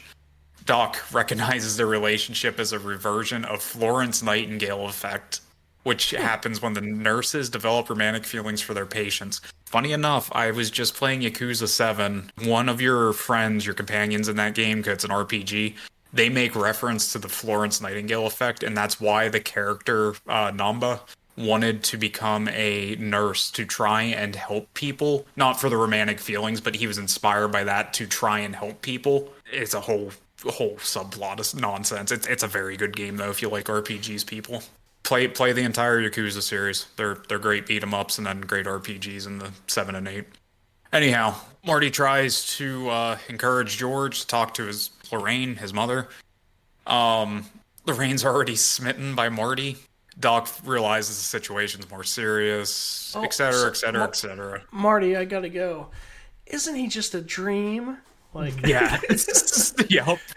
And the funny part to me about Marty's character, and it's I guess it's typical high school guy. He has no idea that she's infatuated with him.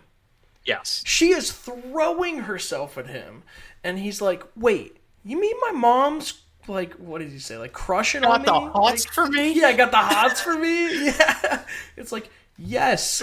Like what are you questioning? Yes. And yeah, but George can see it like a mile away. It's always the outsider that can see it in that case, which is funny. Marty tries to talk George again at lunch. He's worried that she'd say no, it would kill him.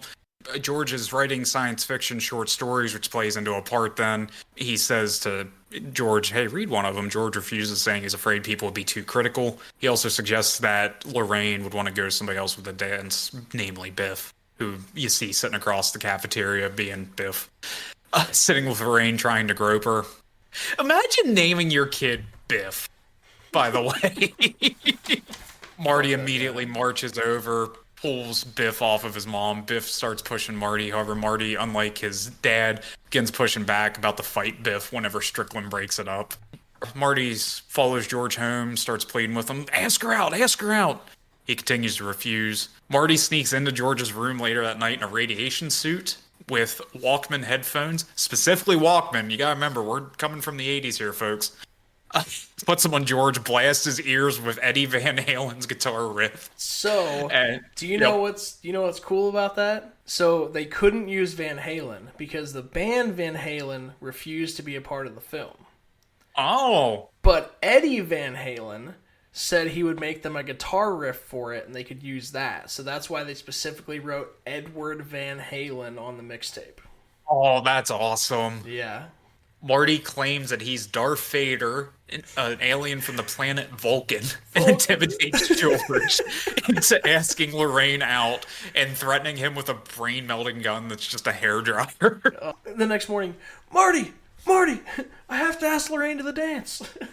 Darth Vader from the planet Vulcan told me to, or he'd melt my brain with a brain-melting gun. Marty chloroforms his dad before George can yell to his parents, by the way. Then he jumps out the window. Why did nobody lock their windows back in the day? I don't know. I guess they weren't afraid of peeping Toms. Or, you know what? Peeping Toms led to bad marriages. So maybe that's why. Goddamn George McFly. You put respect on his name. Maybe that should be the title of this podcast. Fuck George McFly. Episode Ah. 1. No, because then you'll go by episode 2 and realize, damn, George wasn't that bad of a guy. Yeah, that's fair.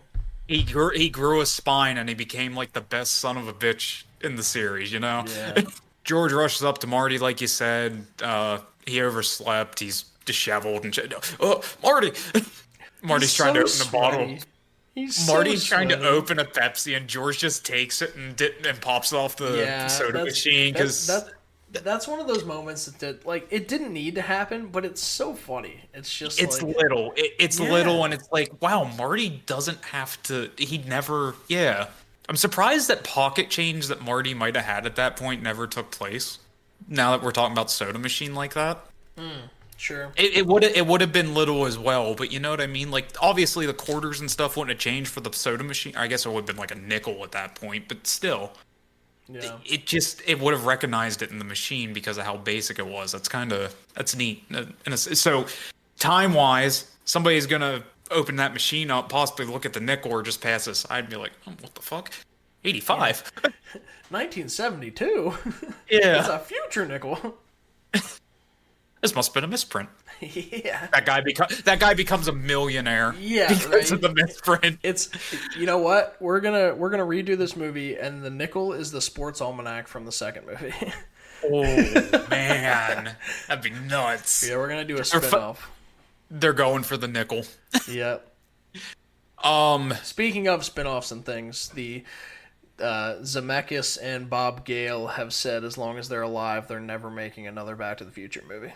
It'll never happen in their lifetime. But I think they're also old, so that doesn't mean it'll never happen. That's true. Marty tries to give George some lines then to say to Lorraine. She's charmed by it, and then here comes Biff. Because, of course, it's Biff demanding money from George. Is she charmed, though? Like, I think she's being nice to the mentally handicapped kid. Like, don't put it that way. because he's like, my density. I'm your density. And she's like, what? He goes, I mean, your destiny. And she's like, oh, good you. Like, No, like, whatever, dude. Like, yeah. Hey, McFly. Well, yeah, here comes Biff. He's getting ready to get money from George, and then Marty, air quotes people, accidentally trips Biff. Biff turns around, angry at Marty, about to punch him when Marty tricks him into looking away, and it gives him the opportunity to get out the door. Marty grabs a scooter from a girl, tears off the crate, and then turns into a skateboard. Biff and his boys start to chase Marty and Biff's car. Marty's able to avoid them while riding on the hood of Biff's car. He's distracted and jumps up over the hood and the windshield over the back seat. Marty is the coolest guy in Coolsville at this point, pulling something off like that. Yeah. Biff and his friends are confused whenever they come toward a manure truck and they shout out, "Shit!" as they slam in the back of a manure truck, dumping out the manure on them. And Biff spits out the line, "Manure! I hate manure!" This makes Lorraine even more attracted to Marty because he just pulled out the coolest freaking stunt in all of skateboarding history at that point. And there wasn't a skateboard to happen. We jump ahead. Doc shows Marty the invention, how the lightning bolt's gonna work. Lorraine finds him, sees if Marty wants to go the enchantment under the sea dance. Marty attempts to back out, suggests going with George, but Lorraine laughs at the idea, saying a real man stands up for the woman he loves, referring to Marty fighting with Biff there. Marty sees a way to get George to win Lorraine. Marty approaches George while George is doing his parents' laundry. He tells him to find him with Lorraine and Doc's car at the parking lot of the school at a certain time where Marty plans to appear to take advantage of her, even though Lorraine was going to be the one taking advantage of Marty. George is to pull Marty out of the car, pretend to beat him up, proving that he's the bigger man. Dance happens, blah, blah, blah. At Lou's Diner, Marty writes Doc a letter and a piece of paper, slips a note into the pocket of Doc's coat while Doc is in the middle of using a $50 bill to bribe a cop who asks him if he has a permit for his weather experiment, which is so good. Yeah, well, it's funny. It's so funny to me because he's up on that ladder messing with, like, telephone wires or something, right? And the cop's like, Yep. "Oh, Doc, what are you doing tonight?" Like, doesn't bother him at all about it, right? And then he goes, "What do you got in here?" And he goes, "Oh, don't touch that! Don't touch that!" It's like high tech, whatever equipment. Uh-huh. And then the cop's like, "Oh, you got a permit for that?" Yep, and Like, that's it's what just matters. it's Barney Fife. Let's face it, that they're in Mayberry. Yeah, it's Barney Fife, 100%. But I mean, it's obviously something that just happens more on the regular at this point. That Yeah. a permit, you say? Here you go. Um, Marty gets to the dance with Lorraine. She asks if they can park for a while. Put that in big air quotes, folks. Lorraine produces a little bottle of liquor. I think it's whiskey, and then she starts smoking. Two bad habits that she had in the present time, and Marty warns her she might regret it later. You're starting to sound like my mother. Yes. She's also aggressively coming on to Marty at that point. It's a lot more Marty is anticipating at this point. And then when she kisses Marty on the lips, she admits that it felt like she was kissing her brother. Biff opens up the door thinking it was George. Marty's pulled from the driver's seat. It's Biff. He's drunk, seeking $300 for the damages that Marty inflicted to his car from the Menorah accident. Biff sees Lorraine in the car, throws Marty to match Skinhead in 3D. Climbs in the car and begins to advance on her. We'll call it that. It's not the R word here, folks. It's old movie. Hey, I'm going to be weird Uncle Touchy here and try and make out with you. It was yeah. Yeah, no. A little much. But they toss him into an open trunk, and the first card they see slam the lid. Unfortunately, the car belongs to Marvin Berry and the Starlighters. That's important. They scare off Biff's gang, realize the keys are in the trunk of Marty. Yeah, 'Cause of course they are. how about the slur? I didn't remember the slur. Like, holy crap. I didn't either. Yeah. I wanted them to actually beat up those kids. They shoulda. Yeah.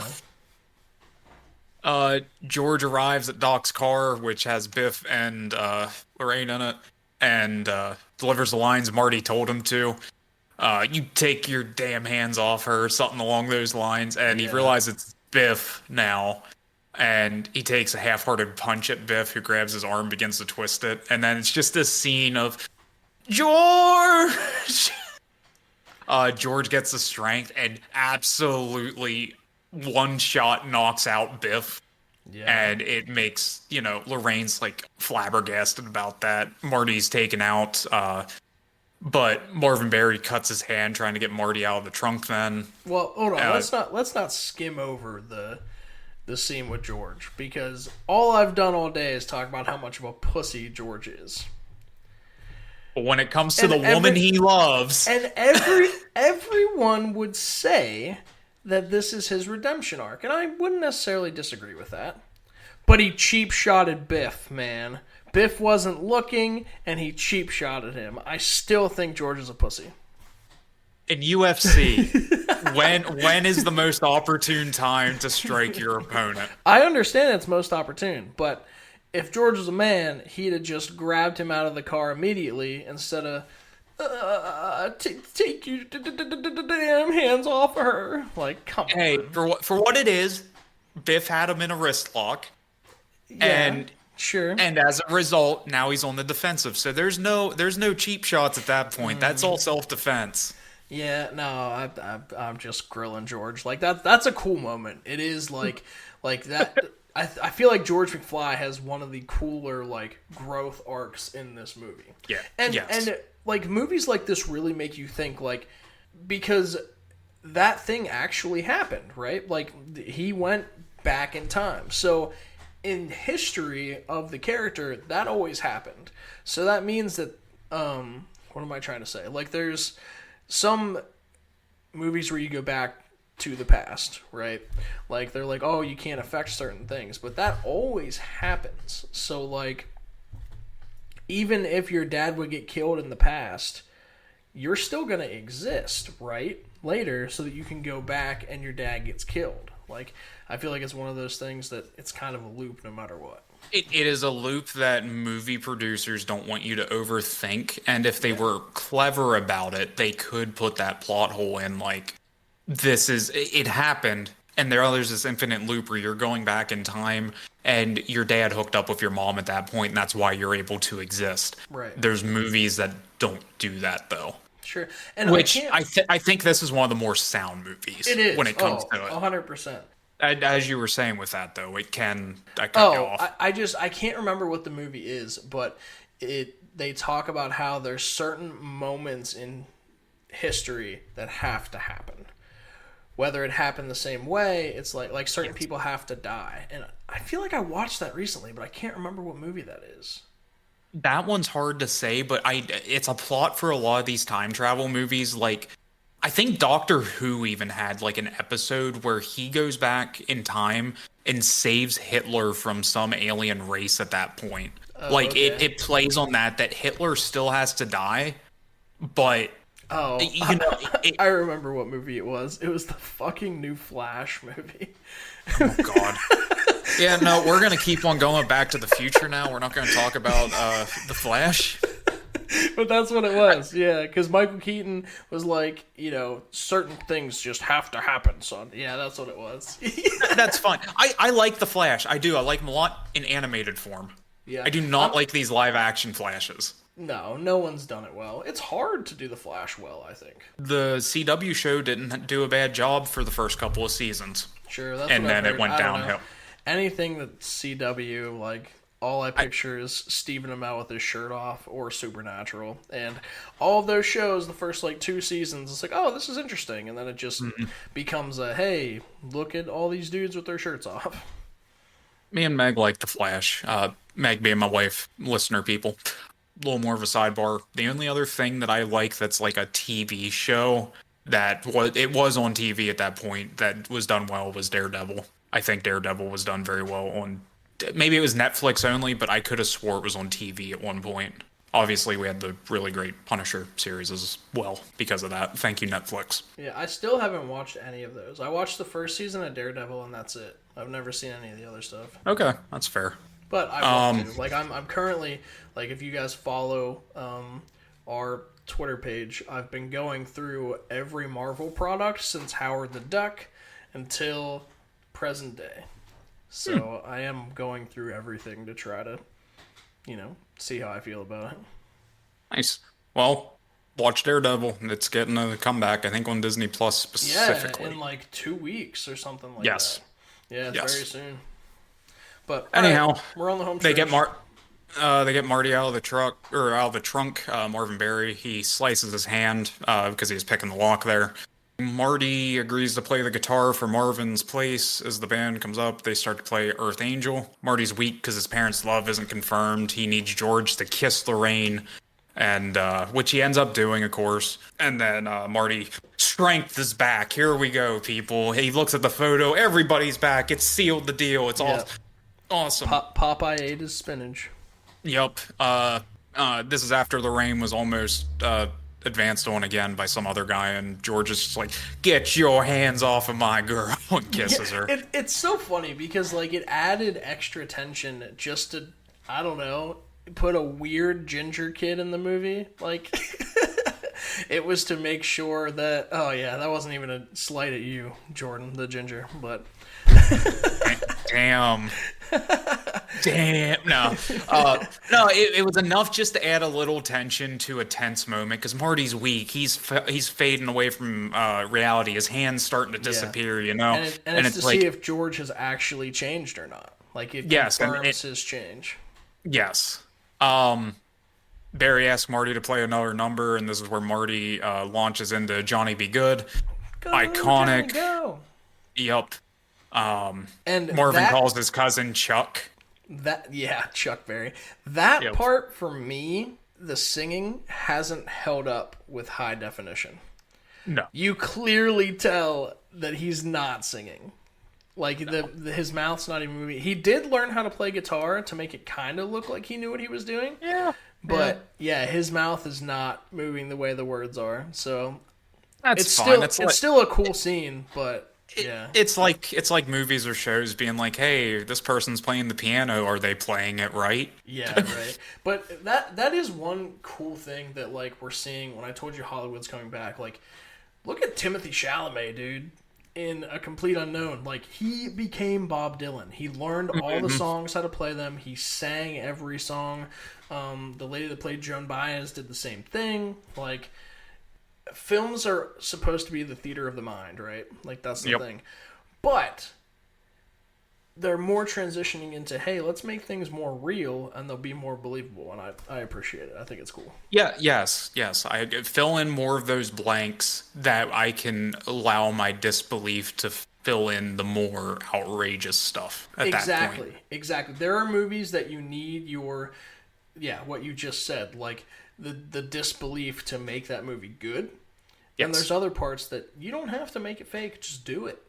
Just do correct. it. And look at that as, I mean, you and me and some other friends, we participate in tabletop RPGs, Pathfinder specifically. We Right. fill in a lot of those blanks with theater of the mind, and it brings the actions of the world into a more realistic tone that we can set aside disbelief for everything that's not there and enjoy what story we're collaboratively telling at that point then, Yeah. which Absolutely. it's the same thing as movies at that point. Just Yep. think of the action scenes in any of those Avenger movies or Marvel movies in general. You don't care if they're actually hitting each other. It's so built up that these individuals are tough as nails and et cetera, et cetera. Okay, it makes sense why this high level individual is able to take all these punches from Super Soldier, Captain America, or Iron Man's laser beam or shit like that. It's like we can just get rid of that disbelief because we have been set up that these aren't just grunts and thugs on the street. These are people that were ready for this stuff, and we're allowed to understand that. Speaking of We the not caring if they're hitting people or not, one movie I did care if they were hitting people or not, and I was super disappointed in. Last week, the movie Love Hurts came out, which I Mhm. was very excited for, and I would say that I was too excited because it was one of the more disappointing movies I've seen. The fight scenes were so choppy that I put it in my review on Letterbox that I said the sixth graders I've taught stage combat to could have done that better than they did in this movie. It was kung fu was supposed to be a huge part of the movie, and it looked absolutely atrocious. I think our little goofy Hamlet video that we did in the past for English class had better fighting scenes than some of the stuff that we see nowadays. Oh man, listen, if you guys want us to keep doing this podcast and things like that, which I promise they will not all be this long, we're just getting our footing and things like that. And you want to see that, I will post it. I will post it on YouTube for people to see. It's shoot, what would that be? 12 years old. Yeah, we did a movie with Hamlet, which most of the guys that are going to be on this podcast were in that. So it Yes. was It, yeah, it it was pretty it cool. is very squeaky clean. It is high schoolers trying to reenact Hamlet. No, you know, whatever those mics are that pinned to your shirt, you're going to hear Yeah, a lot of lapel winds, mics. Yeah. yeah, lapel mics. You're going to hear a lot of wind, a It lot of was nonsense. very windy when we filmed our final fight scene. Yep. But just bear with us. It's a It fun time. it It's got a very fun. 97 because our teacher didn't like a certain aspect. I'm just like, come on, this was the Yeah. best one. We lost points because one of our guys, Kyle, who's going to be coming on in the editing he didn't use punctuation when he wrote words. It's a movie. Like, what Yeah, do you mean? be happy that we gave subtitles to begin with Yeah, like for come some on. of that stuff. Come on. Yeah. Whatever. Her big thing was no one's perfect, which whatever. Well, my grade wanted to be perfect for that thing.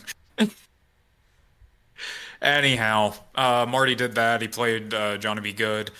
People are looking at him after a while. They're all confused, and he's like, well, I guess you're not ready for that, but your kids are going to love it. Marty leaves, blah, blah, blah. George sealed the deal with Lorraine. Marty meets Doc at Town Square.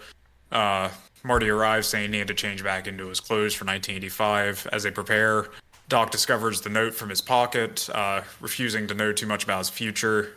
Tears up the note without reading it. Just then, a falling tree limb disconnects the cable. from the clock tower to the street. Doc climbs up again to the clock tower and has Marty feed him the cable. Marty tries to warn Doc about his death, but's drowned out by thunder. Marty runs back to the DeLorean, races off to his starting point. Doc is painted for him. Waiting for the timer to go off, he resets his destination time to arrive 11 minutes earlier than he left so he can warn Doc about the terrorists. Just then, the car stalls, and Marty tries to get started again. Well, it does restart after the timer goes off. Marty begins speeding toward town square. Despite some difficulty, Doc reconnects the cable as lightning strikes. And then the DeLorean speeds off into the future, leaving the fire trail behind as Doc is losing his shit about it. So here's an Easter egg that I don't know if you noticed. So you know how Doc's hanging on to the clock tower? Yes. The clocks at the very beginning, there is one where there's a guy in a trench coat. The hangman, yes, the yeah. hanging man. Yes. Yep. Which is, I don't know what the movie is, but it's a reference to another movie that happened in. It was like a silent film. Okay. Yeah. But yeah, I thought that was a cool Easter egg that I hadn't noticed until I watched it again. Awesome.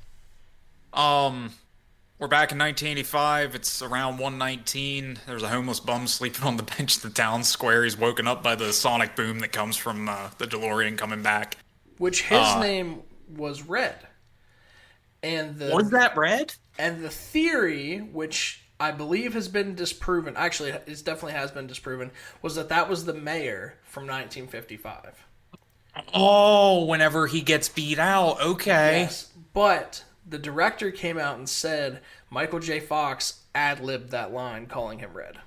He didn't actually have a name. He was just a homeless guy. But that would have been cool. That he was actually the mayor. Yeah, that would have been cool. The DeLorean slams into the porno theater, which is funny.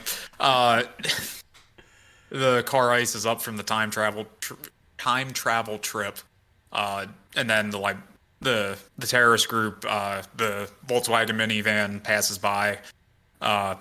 by Marty as he jumps into the DeLorean only to have it stall on him. He's forced to run to the mall where you see Lone Pine Mall, not Twin Pine anymore, folks. It's another little indication of how the past has been changed whenever Marty hit that tree.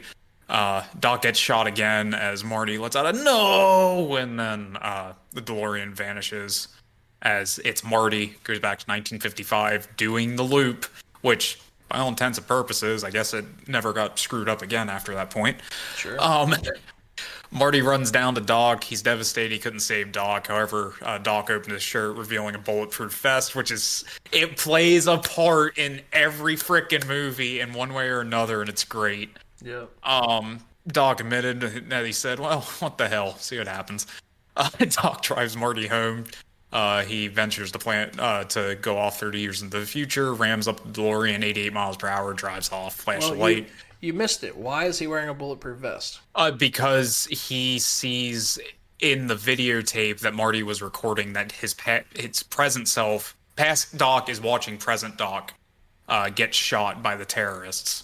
And as a result, he goes and gets a bulletproof vest for that evening. Luckily, every shot hit him in the chest and none in the head. So, yeah, which he knew from the video. He knew from the video. Yep. Yeah. So he's got these welts all over him, but he's good. That bulletproof vest couldn't. That sucker ate up 762. I mean, he wakes up to find that the furniture in the house is arranged differently. Dave's wearing a suit, so he's got an office job. Linda's having trouble keeping track of all the teenage boys that keep calling her for dates. George and Lorraine arrive home from a tennis match. Happy. Lorraine asks Marty about the camping trip he has planned with Jennifer. Marty mentioned the car's wrecked. Everybody starts barking about it until George shows them that Biff is waxing the car.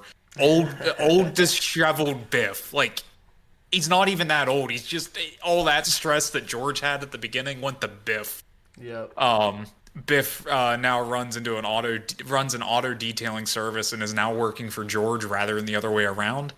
George is amused by Biff's efforts to get away with little work as possible, but now he confronts Biff to complete the work he is hired for. 2 coats of wax instead of 1. Biff jokingly says he'll complete the work properly. Biff comes in carrying copies of George's first published book, which resembles Marty in the radiation suit, which is cool. Marty doesn't know how to take everything when Biff hands him a set of keys for the Toyota pickup he's been thinking about purchasing for him and Jennifer at the beginning of the movie. Marty goes into the garage, looks at the truck. He's flabbergasted by, like, God dang. Jennifer appears behind him. She's happy to see him and happy that his family is happy as well. And then here comes the burst of electricity. Doc gets out dressed in some crazy clothing, tells Marty he needs to come to the future. Something's wrong with him and Jennifer's kids. We had kids! Doc gathers fuel by rummaging through the garbage can, loads into a new edition, which is Mr. Fusion for the new engine, which is freaking awesome. Like, in the future, Doc was able to make time travel even better. All three of them get in the DeLorean. Marty tells Doc he needs to go back further to get to 88 miles per hour. And the iconic line, Doc replies, roads? Where we're going, we don't need roads. And then the DeLorean turns into a hovercraft, poof, into the future. And we're left with a cliffhanger waiting for the next movie. It's such a good movie. In the copy you've seen, is there a to be continued there at the end as they fly off? So maybe back in the day, this was many a years ago. I say it like I'm an old man, but like at least 10 years ago, I got my dad the Blu-ray collector's edition of all three movies. And I don't believe that it showed to be continue in the new release. Yep. So it was not in the original film. When it came out on VHS, they included it because at that point the actors were signed on for 2 more movies. Okay. Then when they did the DVD release in the early 2000s, they took it away because they wanted it to be a more closely resembling a theater experience. Okay, that's cool. And in a sense, you don't even need the to be continue, in my opinion, because it's just, hey, you have the DVD. Yeah, that's a TV show thing. You don't need it in movies. So, question for you, based on what you were, just talking about. What president used that iconic line in their State of the Union speech, where the roads, where we're going, we don't need roads? Hit me with it, because I couldn't tell you offhand. One of the biggest Back to the Future fans and former actors, Mr. Ronald Reagan. God dang. That's really cool. Yep. So, just to button this up, I want to talk a little bit about what this movie did. So, according to Wikipedia, this movie had a budget of $19 million. All said and done, it went on to make $388 million. When it came out, it was the top movie in the box office for its first 3 weeks, beating out Rambo Part 2, Mad Max Beyond the Thunderdome, and a movie I've never heard of, but it was considered one of the blockbusters of that year, which there were not many, called Cocoon. Okay. In its 4th weekend, it dropped to number 2 behind the initial release of National Lampoon's European Vacation. Fair. 4 weeks, and then, hey, here's a new National Lampoon. But the 5th week, everyone realized European Vacation wasn't very good, and Back to the Future took over the billing again, and was then number 1 for 8 more weeks. Ooh-wee. Okay. So let's put this in perspective. Okay, I said I'm going to talk about Companion. I'm going to bring Companion back up again. Companion was released January 31st. Today is February 15th. I looked at my AMC Stubs app today to see if I can go see Companion. I cannot. It's already out of theaters. Ooh. Two weeks later. By the time this podcast gets released on the 28th, it will be available to rent at home. Now, I don't know how long Back to the Future was in theaters. There's some things that say it was in for years. I don't know. I can't find something accurate on it. But it was sure in theaters a hell of a lot longer than 2 weeks, man. Like, things stayed in theaters back then. And they were in theaters for a long time. But they also didn't have the streaming options. But still. You didn't need the streaming options if you had a good movie. Right. Now, look at it this way. Assuming inflation calculator, let's say it's over $1 billion. Yeah, assume that it was like $3 to $1 today, or $1 then to our $3 today, being rough here. Yeah, over $1 billion. even for the budget they had, that was still assumed $60 million with inflation to make $1 billion, which is They insane. made Which, 20 times that. yes, yes. Yeah, it's And then insane. you look at the newest Avatar, and it's like number two or three on like making $1 billion, and it's Yeah. like I it do. I didn't do need to. wish. I do wish stuff like that accounted for inflation. Because you think about Gone with the Wind. Now, to be fair, Gone with the Wind was in theaters for 4 years, Yeah, but it's the highest-grossing movie ever, I believe, or close to it, or whatever. Imagine I if you think adjust for inflation. I think it was beat out by, I know, just for inflation, you're correct. Um, but I think it was beat out by either Avatar or Titanic. And mind you, I think like you Titanic said, might have beat it out. okay, I have it here just for shits and giggles, folks. Avatar, the first one, almost $3 billion. 2.9 we'll estimate here. Avengers Endgame just about had it with 2.8 billion. Avatar Way of the Water 2.3. Titanic was sitting there for a while. It was peak number 1 until Avatar Avengers, of course. 2.2 million, call it 2.3. Let's just keep that rounding up going. 2.3 But yeah, billion.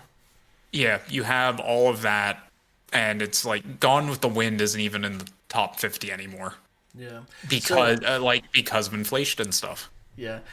So think about not think about, but there's a movie out right now that may actually rival it that I bet 90% of people listening to this podcast don't know about. This movie is called Niza 2.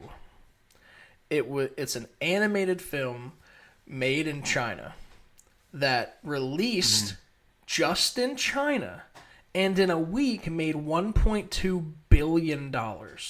Right now, as of this Wikipedia article, it's sitting number 11 with 1.5 billion. Yes, and yesterday it came to the United States, and I went and saw it, and that movie fucking rips. The first movie, you can find it online. I found it dubbed in English, but it's all in Mandarin, I believe.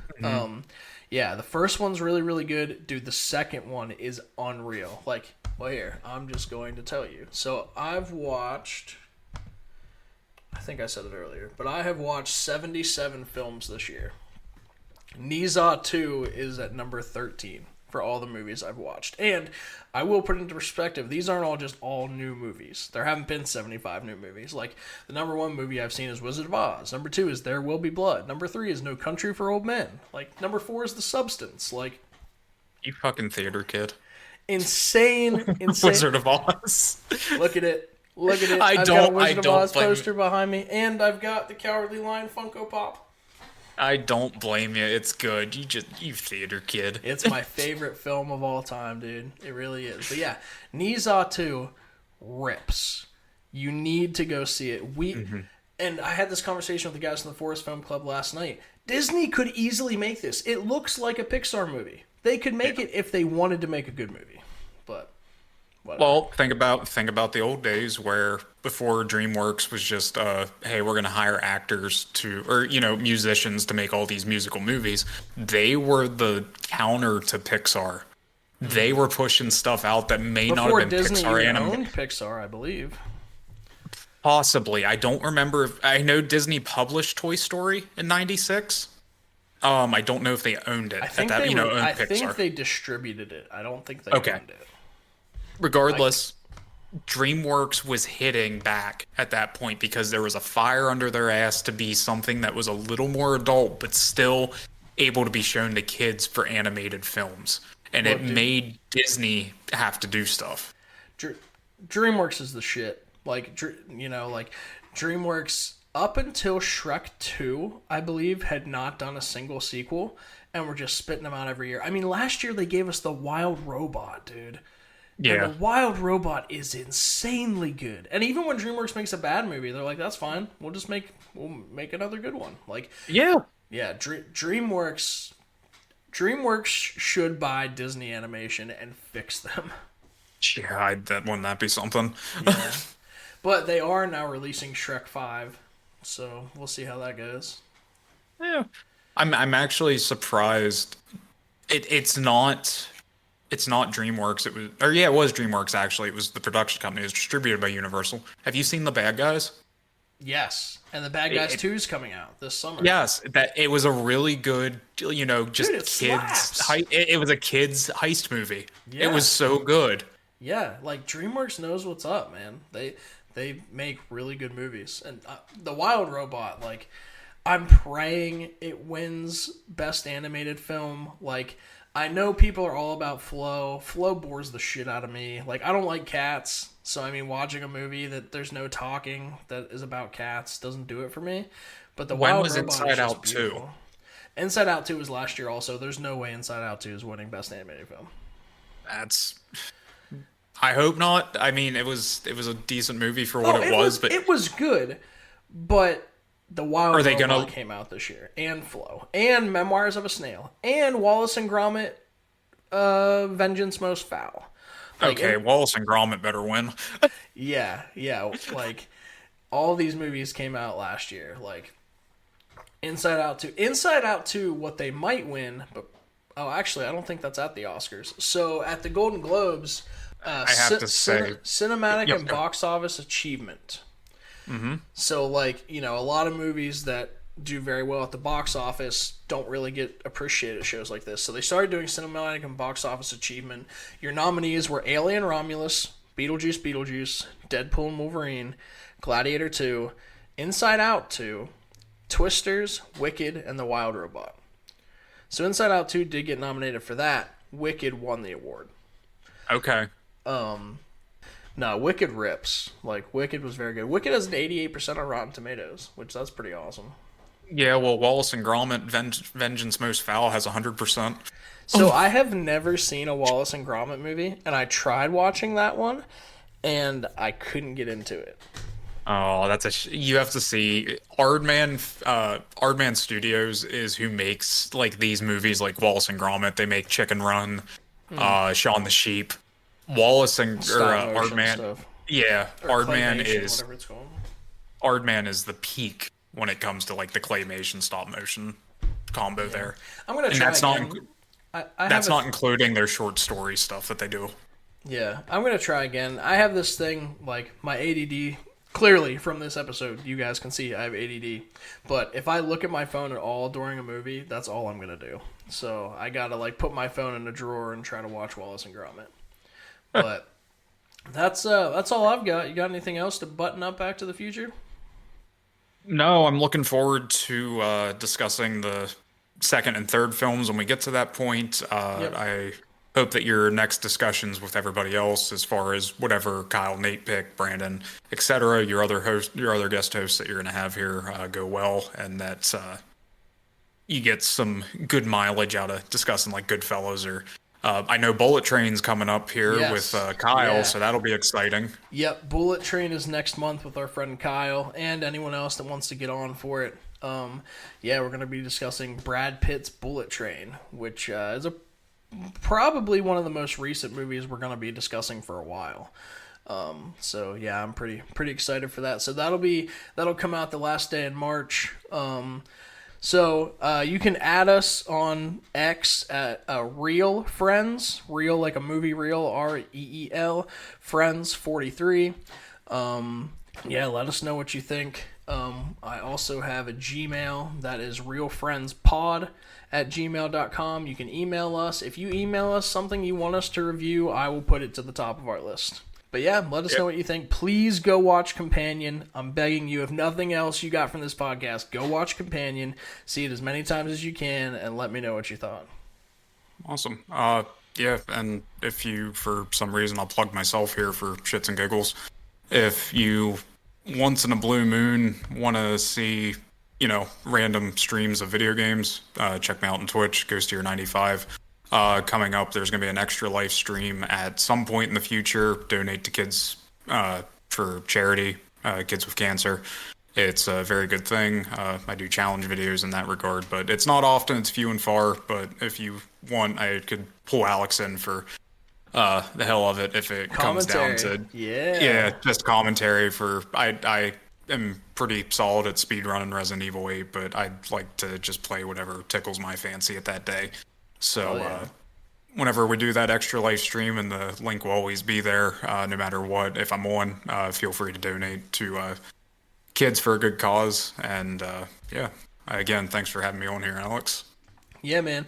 And I couldn't, I would be remiss if I didn't bring it up. Got my podcast start here a couple months ago with the Forest Film Club. So on X and Blue Sky at Forest Film Club. Go show them some love. A couple episodes I've been on, we reviewed There Will Be Blood, No Country for Old Men. And we just reviewed, and it came out this week, Shaun of the Dead. So go check them out. And yeah, hit us up on any of our socials and let us know if there's anything you want to see.